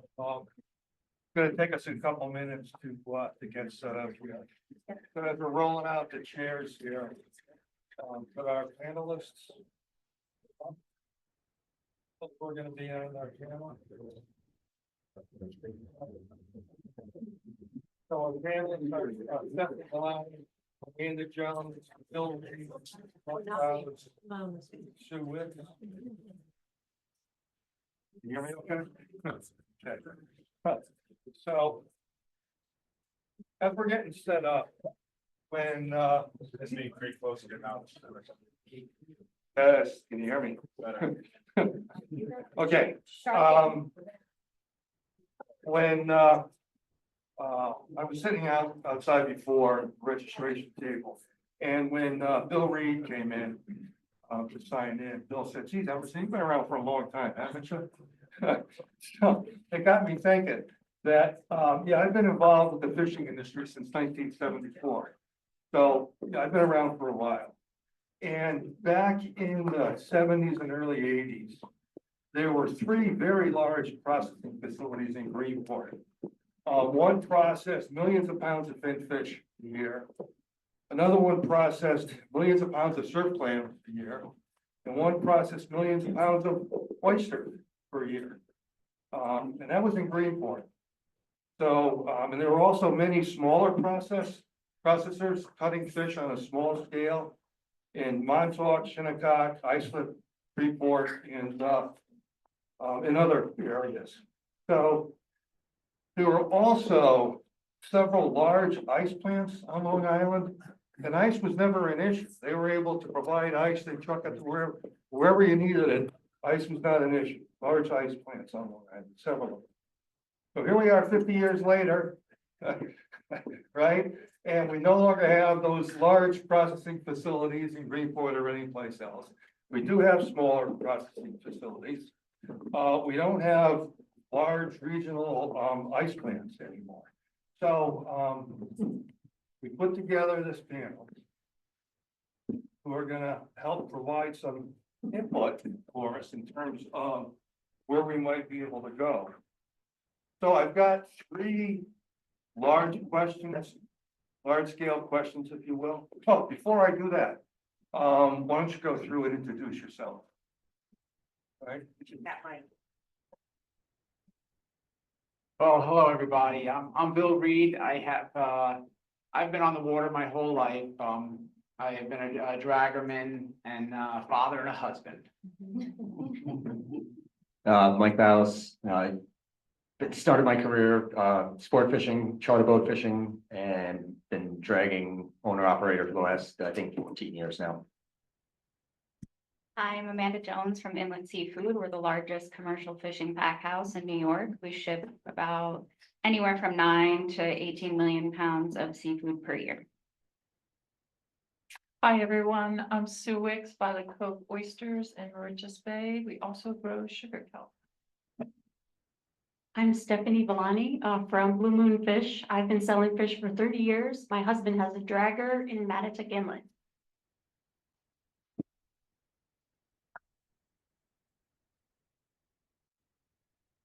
Great, thank you. So you've got a copy of the questions, but I'm gonna read them for the audience as well. So the first discussion point is gonna be, from your perspective, what are the industry needs relative to seafood processing at your port? Or what are the needs for oyster kelp growers?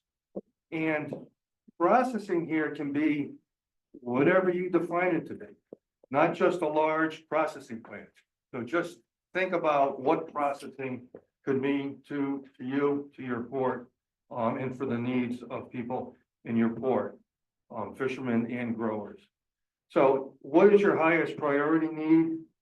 And do you think there are additional needs that would better support the industry and are needed leading up to successful development of a processing facility? This is, in a way, infrastructure, ice, dock repair, and so forth. And County Executive Ed Romaine mentioned earlier today that the county is considering program to preserve working waterfront. So that leads right into that as well. So anyhow, that's the first large question. And each panelist is going to have about 2 minutes for each of these questions. So does anybody want to volunteer to go first? Or do we want to just start down the end where the microphone is and work our way this way? Thanks.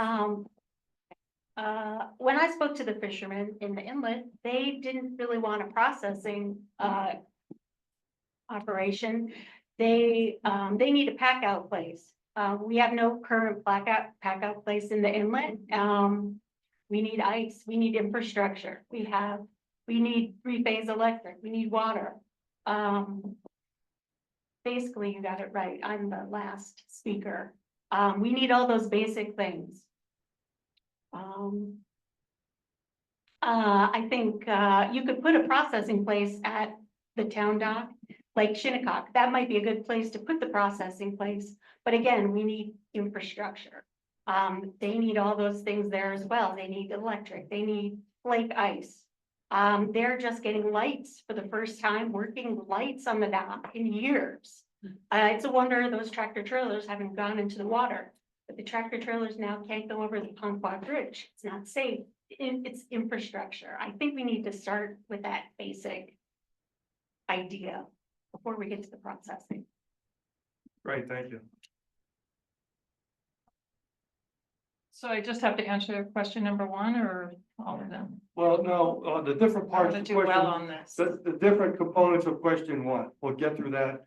And then we're gonna go to question two and then question three. All right, so I'll just do sugar kelp instead of the oysters.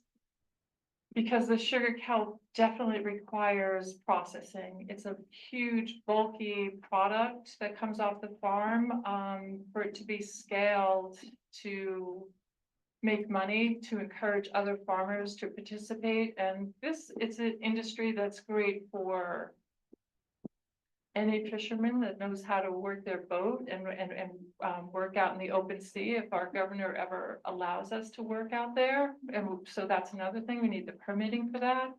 For oyster farmers to join in on this and for supplemental income and also the environmental benefits that'll help their farm do better, their oysters do better.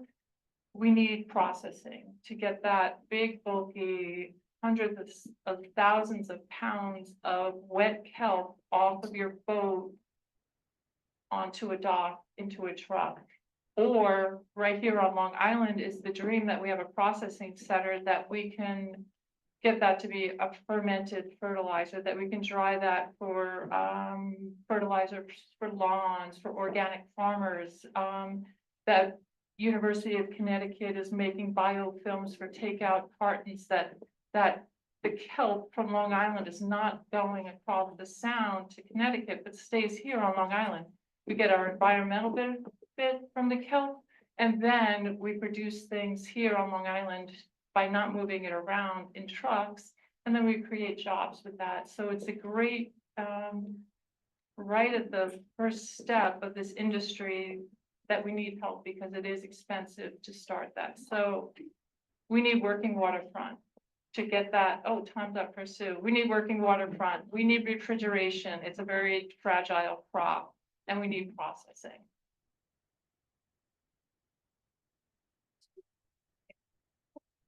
Hi, everyone. So I would say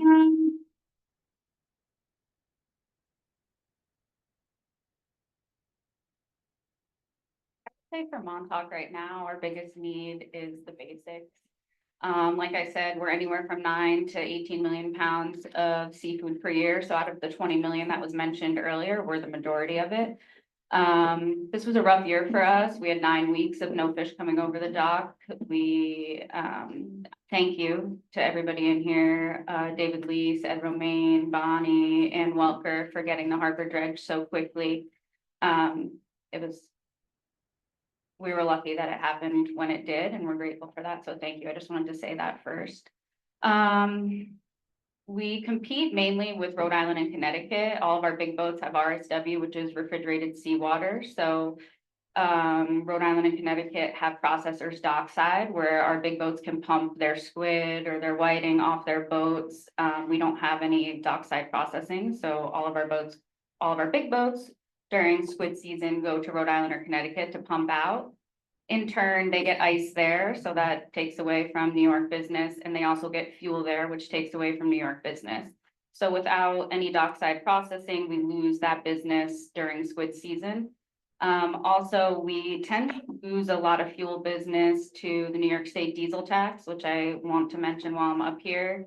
A lot of our boats are more inclined to go to Rhode Island or Connecticut to get fuel because there isn't that diesel tax on the fuel, so it makes it cheaper. We do get that refunded at the end of the year, but it does take quite a long time to get that refund, and it would be great if New York didn't have that. Ice is also a big issue. The only ice in Montauk is Dawson's, and it was just sold off to private equity. They haven't really given us a time frame of when that's going to be gone. but it could be any day, it could be 6 months, it could be 18 months, it could be a year. We're not sure. We are going through the process with East Hampton Town to get the permitting to put in an ice house at our facility in Montauk. We're pretty close to pulling building permits, but it's also a $3 million project. So inlet's owned by 6 commercial fishermen, all in their 70s. We're the next generation. I married into the family. My husband's a commercial fisherman. Everyone has draggers. And we are just trying to keep it going for the generations to come. So our kids and our grandkids can fish. And I think that we're a good location for ice. If Gosman's decides tomorrow that there's no ice, our harbor's shut down. So I would say ice is our immediate need as of right now, and dockside processing.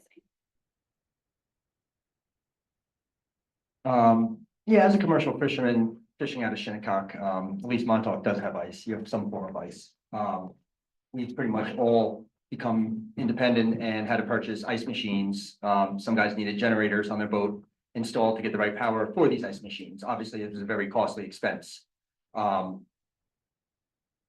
other option is bagged ice. 40-pound bags of ice, which is archaic. You have to list, we go through tons of ice. The biggest bag I think you can get is 40 pounds. So if you do the math, we go through hundreds and hundreds of bags of ice, let alone the pollution of plastic bags of ice. And as Stephanie said, I think we lack the infrastructure. We need an ice house bad. We need a refrigerated house to, once the fish is offloaded, to hold until the truck goes. As far as dockside processing, I think for us, there's other priorities, primarily the ice and then the correct pack out facilities. When we pull in, it's kind of a slow process unloading. We don't have the manpower. We don't have the proper dock. It's kind of one boat at a time. And you see other states, as Amanda mentioned, that pump their boats out. They have lumpers. They're called the guys that jump on the boat from the dock, unload the boat. I think infrastructure is the main key to starting the ice house, the refrigeration units, and then processing would, I guess, hopefully coattail off of that. Well, I can remember well, one day we were tying the boat up and I'm throwing the line to Vinny. I'm like, Vinny, I feel bad. We're just feeding the rich. And Vinny replies to me, well, the rich have to eat too. I like to speak in favor of a shoreside processing plant where we can fillet porgies with the fillet machines, and where we can process silver hake, which isn't even mentioned because there's really not the market for it. New York State didn't even touch our dogfish quota because the cost of the charge to pack out and the charge to ship it to New Bedford to be processed eats our profit. So I think that the shoreside facility would benefit multiple layers of the society which we live in, and we could use seafood to feed everybody on a fair economic plane. So infrastructure, it was mentioned. A lot of good ideas were mentioned today. I'd just like to thank everybody, for putting thought. I'm really encouraged by coming here today because I think the arrow is going in a good direction. And just thank you everyone for working with it. But I speak in favor of shoreside processing.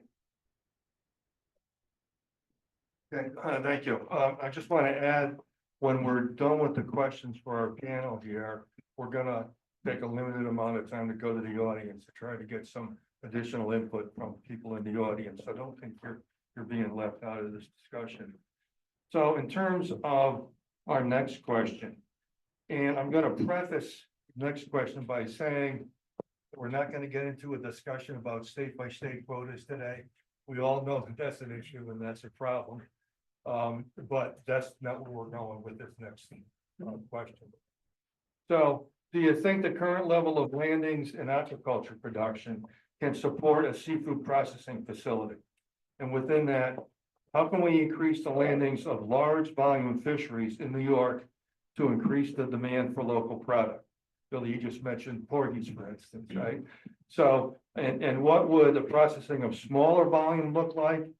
And what other species, inclusive of underutilized species, could benefit? Go ahead, Billy, you can just take right off on scup and dogfish, I guess. Yeah. We'll never despise the day of small beginnings, right? Silver hake or whiting isn't even, the resource isn't even touched in New York because we don't have the market for it. And like small guys like me avoid porgies because the bigger guys like are more effective at catching it. So I mean, if there was the capability to process and value add to these fish, but our landings would go up. Like we mentioned with the dogfish, even squid, if we could freeze squid when the catch is heavy. I think there's just tremendous opportunity all the way around. And landings will increase. Yeah, to jump on that, porgies and whiting or silver hake, they're totally underutilized and they're not brought into Shinnecock, not very much. Because like Billy said, the market and the cost of them, they're relatively. We're back on. They're relatively cheap return for us as fishermen. But if there was a dockside facility to process and to expose these fish better to the public, bring attention to these species that are underutilized for, I don't know really why, it would create more of a viable fishery. Dogfish are great for fish and chips. I think that's what they used to process them for, and that fell apart. Porgies should be filleted. We could catch more porgies if we were getting the price for them. I think it comes down kind of to a supply and demand. If the demand was there, we would catch it. If it was economically feasible for us, we could provide more if we had the infrastructure and those species were exposed, I think, more to the general public and presented correctly. I agree with both of them. I think that the quote is there it could always be better, but it is there for scup, and it's one of the main species that we catch. The issue is that we're at the mercy of the market, the fresh market. After it moved, there was less foot traffic. They took, Fulton's taking less fish than ever now. We all know that a lot of it's imported. I think scup compares to a lot of whitefish in taste, and it's definitely sustainable. The issue is that, we'll be able to go out and catch 30,000 pounds of scup, but we have a dealer telling us, no, we can't take anymore. We can't sell it. We have nowhere for it to go. So if we were able to freeze it, then we'd have more options of where we can sell it. We could sell it farther. We could sell it across the country. Now what's happening is boats up north are catching, other states are catching the scup when the market's telling us, no, you have boats landing in Rhode Island, Connecticut, Massachusetts, Maine with these scup quotas. So ultimately, the next year, when the federal allocation rolls around, those states get more quota for scup because they can catch it when the market's telling us, no, we can't take any more fresh fish. All these other states have freezing capabilities, so they are able to. So at the end of the day, New York always ends up with less scup quota than the rest of the states because our hands are tied to a fresh fish market. The sugar kelp is very fragile on the short shelf life. So the processing is critically important for the food. We are, I would say, a decade behind Maine as far as the structures that they have in place for the processing, and we're well behind Alaska and probably a century behind any place in Asia. So we have a lot of space to grow here, and we are so close to New York City, one of the hugest Asian markets and experimental chefs that we import from other states is really tragic. So I hope that we continue to push and grow this out, and that infrastructure of processing right at the dock is necessary. There's so much we can do with value added products that would help all of us keep our business viable. Years ago in Maine, when they were catching tons of lobsters, they invested in equipment so they could cook the lobsters, clean the lobsters, freeze it, pack it, ship it. people, the retail customers want that. They don't want to do that themselves, and they're willing to pay for that already done for them. So we could do the same. We have a successful oyster industry now. We could do so much with that. We can, like in the old days. The value-added products, I think, is I mean, it's really necessary. It would be really helpful for us. And there are more and more fishermen doing farmers markets. During the pandemic, a lot of fishermen, most fishermen were not set up to sell directly to the public. Public wanted the fish, fishermen wanted to sell it to them, but it just wasn't set up to do that legally. So if this could somehow, be a bridge where we could sell directly to the public, I think that's also something that's beneficial. Great, thank you, everybody. So, Just to add one more thing to that, Amanda mentioned the market. We're basically all tied into the fall fish market. That's our option, besides a few local, things that we could peddle fish to.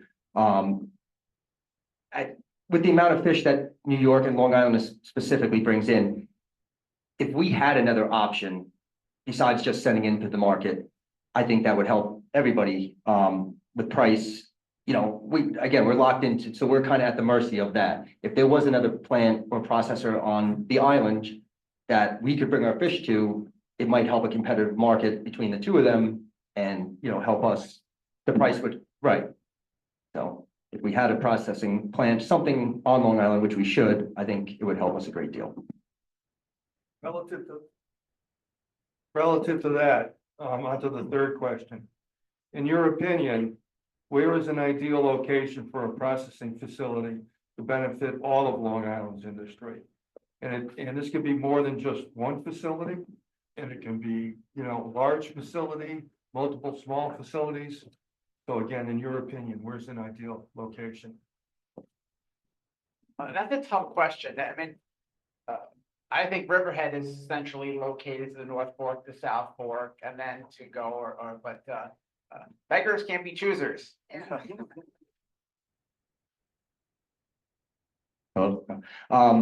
Yeah, I think anything is better than nothing at this point. Riverhead, Calverton, I know there's some farmland and open space, maybe. That would be good. And I don't know specifically, dockside processing would obviously be tremendous help. But as far anything other than bringing fish from Montauk and Shinnecock to the Bronx to be distributed would probably help us. Riverhead would probably be a good starting point. Yeah, I agree. I think anywhere is better than nowhere. What are we talking about here? Freezing, filleting, all of it? Yeah, all of it, anything and everything. Okay, yeah, I think we're not like these smaller guys. I think that it's a little bit easier to ship when we're talking about 30,000 pounds of stuff. I think it's a little bit harder to bring somewhere to be processed. I think dockside freezing would be really awesome for that volume of fish. As far as filleting, I definitely think Riverhead or Yaphank or anywhere like a centralized location would be great. Again, keeping anything out of the market is our goal.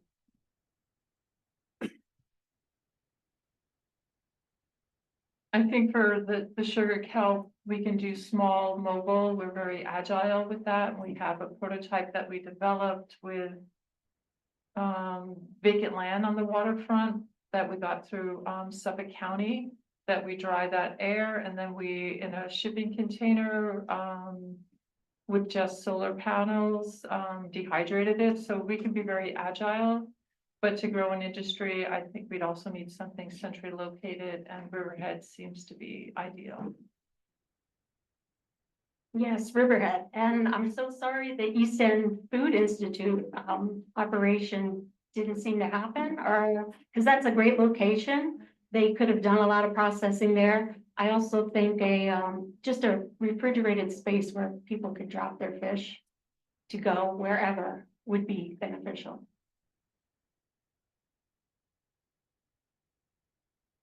Great, thank you. So I'm going to turn it over to Tara to go to the audience. And then, we'll come back to the panel for some final comments. Anybody in the audience? Whoa. Have any opinions or questions about processing? Tim Froelich, Shinnecock. Just any processing facility should have some sort of skate processing facility and monk processing facility, that's all. And I'm gonna give you a true story, that you don't get paid for the skates for 3 or 4 weeks, and you get quoted a price and you go fishing for them. Can't catch monks without skates. And when they tell you you're gonna get 30 cents to the deck of the boat for them, and you go fishing and you find out you got less, and it costs you 38 cents to get them to where they needed to go in New Bedford. So you actually lost 8 cents a pound to catch something so somebody else could make money further down the line. And that's what's crippling that part of the industry. Once had a processor here on Long Island. He was in Brooklyn. Hurricane Sandy put him out of business. Had insurance on the fish that he had in his freezers, and he got nothing from the government. Anybody else have any input from the audience on processing?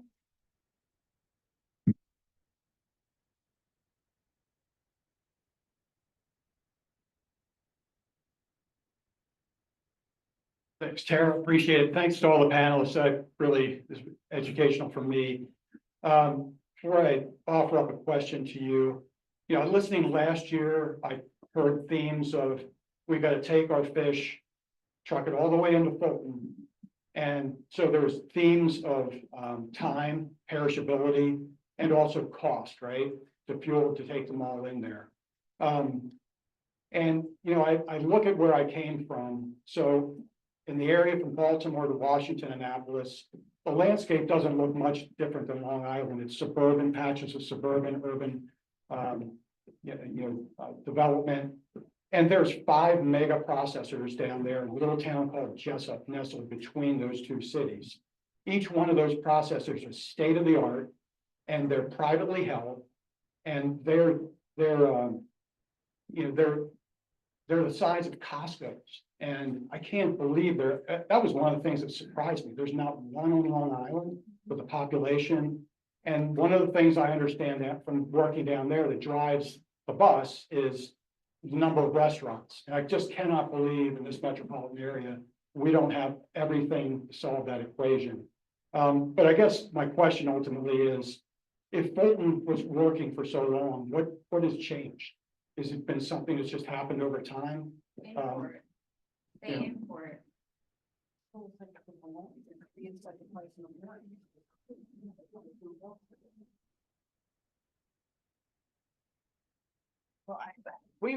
The fish is sold on consignment. It's like, and basically the Koreans set the price in there. So, if we feel like we're really not getting a fair shake, from the buyers. It's collusion and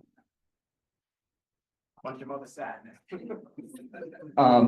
I think just the cost of business too, the cost of the boxes, the cost of fuel, tolls, that all, just inflation in general has taken a toll on what's that?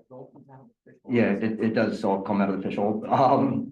So I think that has played a big part in it. The freight to get a box from Shinnecock or Montauk to the Bronx has just gone up and up and up. Which takes out of our pocket, obviously. So if there was someplace that was closer, more accessible, maybe I could buy my own box truck and bring fish there myself and save, $20 a box over the cost of thousands of boxes throughout the year, tens of thousands. But I think that's been a big part of it. The cost of getting that box of fish to Fulton has just skyrocketed. I think they also started importing fish from other countries where it comes already filleted. It comes already processed. So they're getting fish from China where there are no health regulations there like we have. So they're getting it already ready to go to the restaurants, where when we're selling it to them, it's fresh, it's not frozen, it's not filleted. So rather than selling restaurants and consumers something like scup, they're selling them tilapia, which is already filleted and frozen and ready to go. So as well as everything that they said, it's also that, you know, it's imported, a lot of the fish. And I think most of us in this room know this fact, but just for everyone who doesn't, so the fish that we catch out east actually goes on a truck to the city and then back out, like restaurants in Montauk, will catch it in Montauk, the fish will go to the city and then get shipped back out a few days later to the consumer.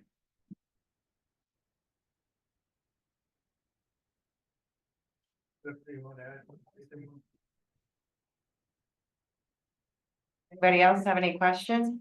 Oh, okay, Charlie?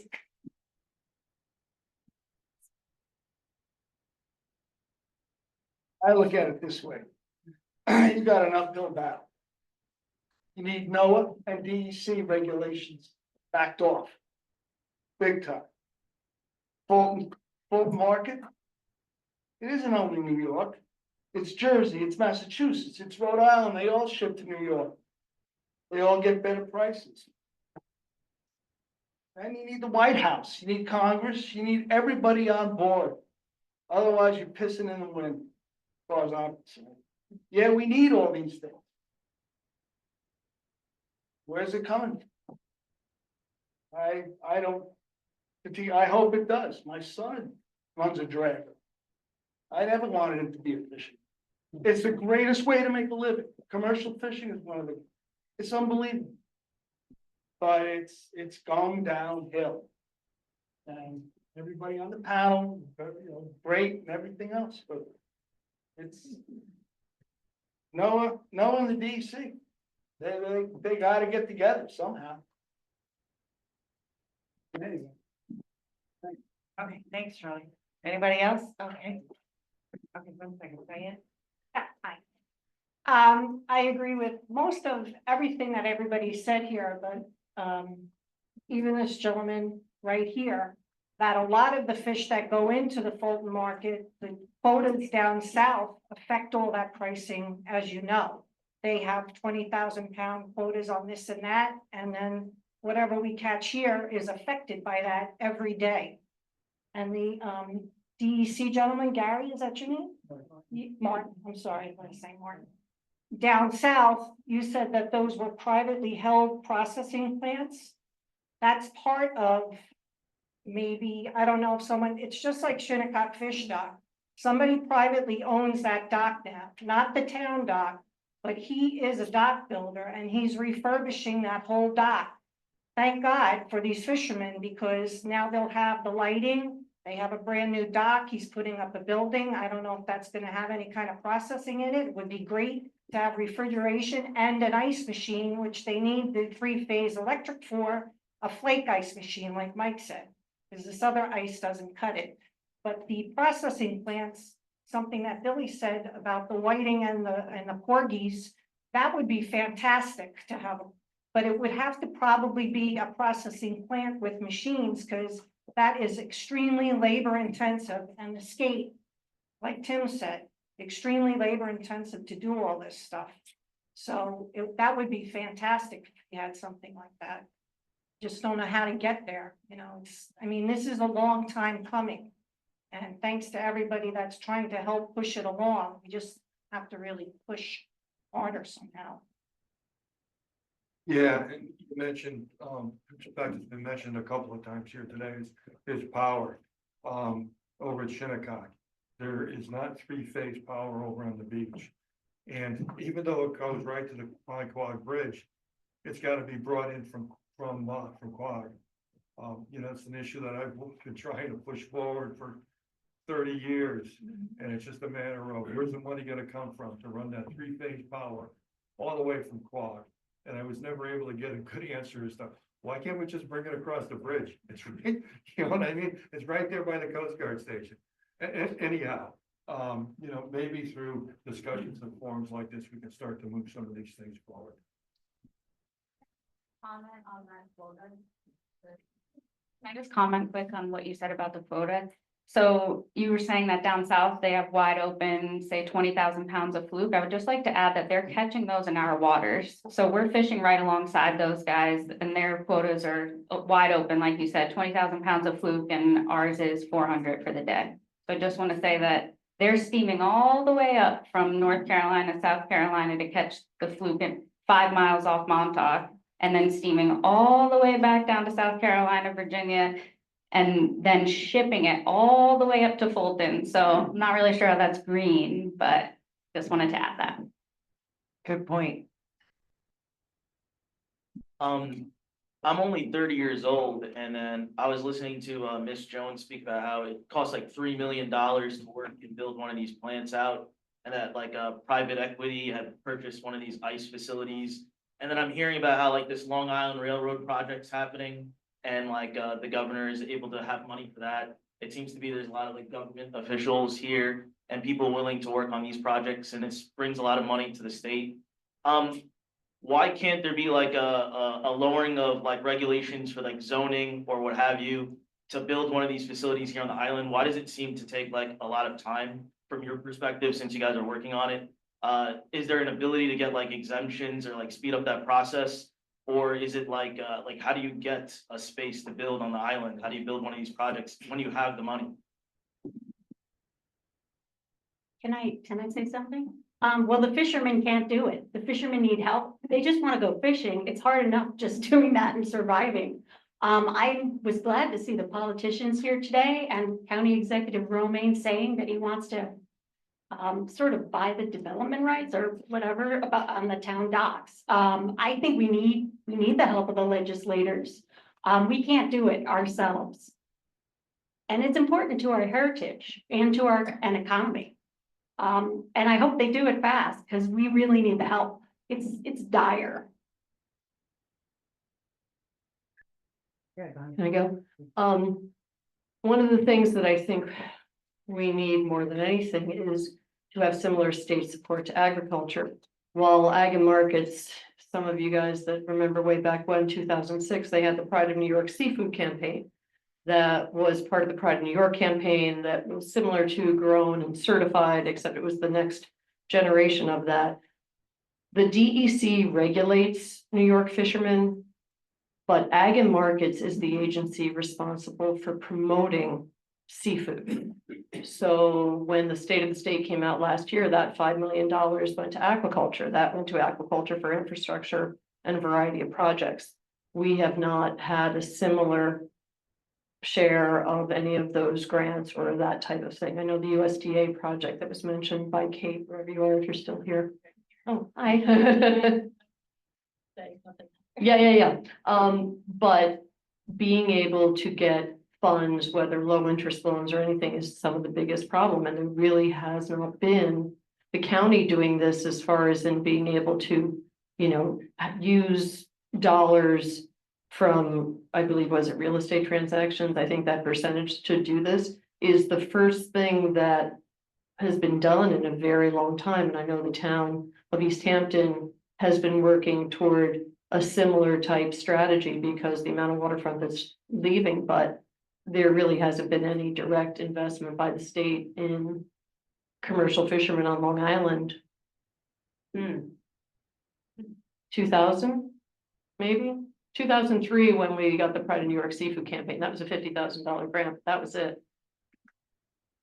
Well, just remember, Bonnie, Cornell's been working. We've been applying for funding all over the place, to try to keep up fish around here.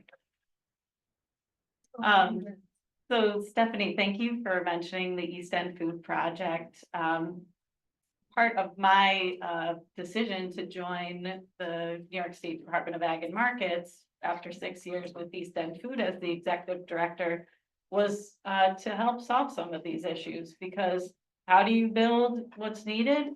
You have to apply for grants. You have to then be denied. You have to then apply for more grants. You have to get interim money or loans.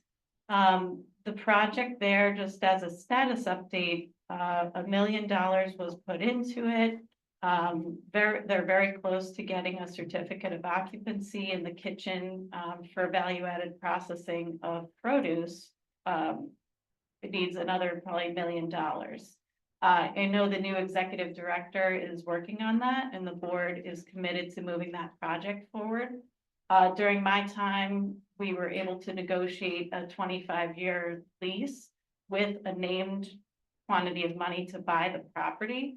So there is an opportunity there, but I think combining efforts and whoever it is that would approach them, I can put you in contact. So that's an opportunity in terms of my past. In terms of my future, I think, working with CCE Suffolk on this seafood processing feasibility study, what I've seen at the state level is that there is a need that's communicated. It was heard. There was an immediate need for aquaculture, which was heard and answered. The additional study on the processing side is going to substantiate the next move. And I'm tracking that and I'm communicating about it with our state leaders so that we can advance some additional money. And a lot of these efforts that are happening here today inform that.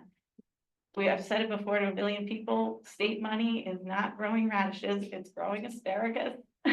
It takes time, but it does come in. And we're trying to work on that, and I'm trying to use my level of patience at my 43rd year on earth here to streamline some of these processes and get some things done. Great, thanks, Kate. Okay, we're gonna wrap it up right now, but thanks for everyone's input. And Thank you, everybody. Thank you. Thank you.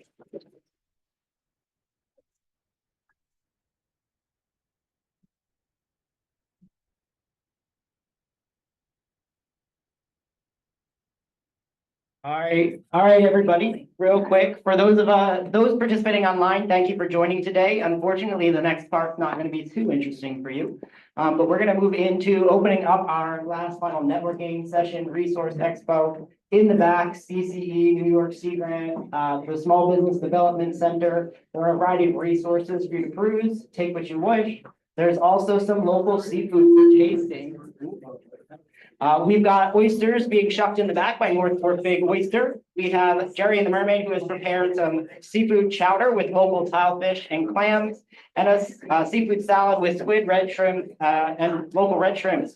Also some seaweed options from Violet Cove and some other options, potential seaweed options that are available elsewhere and potential opportunities for New York State. There's also going to be an evaluation going around. Please complete that. Let us have your feedback. Thanks, everybody. That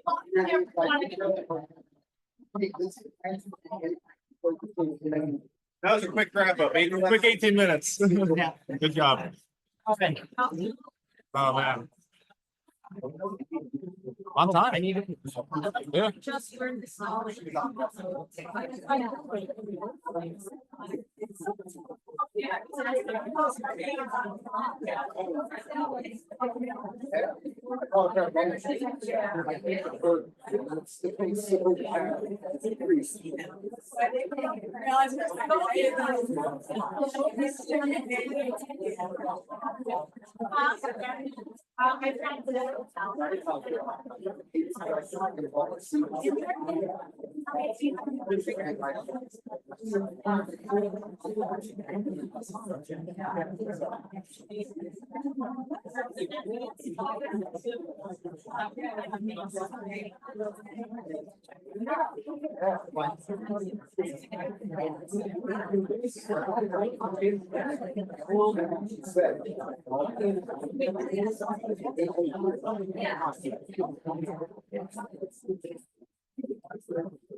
Yes, it's, I mean, it's.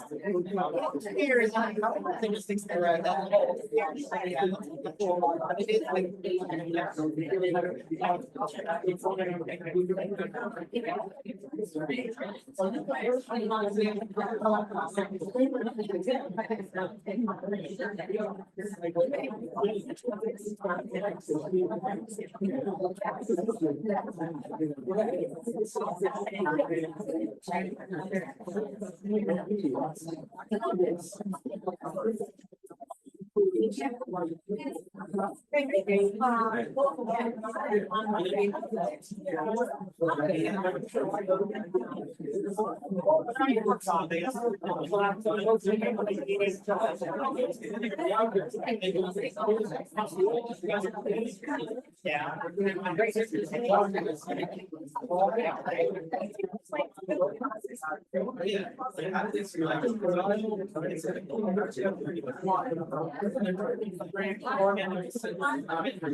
I know.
So, like.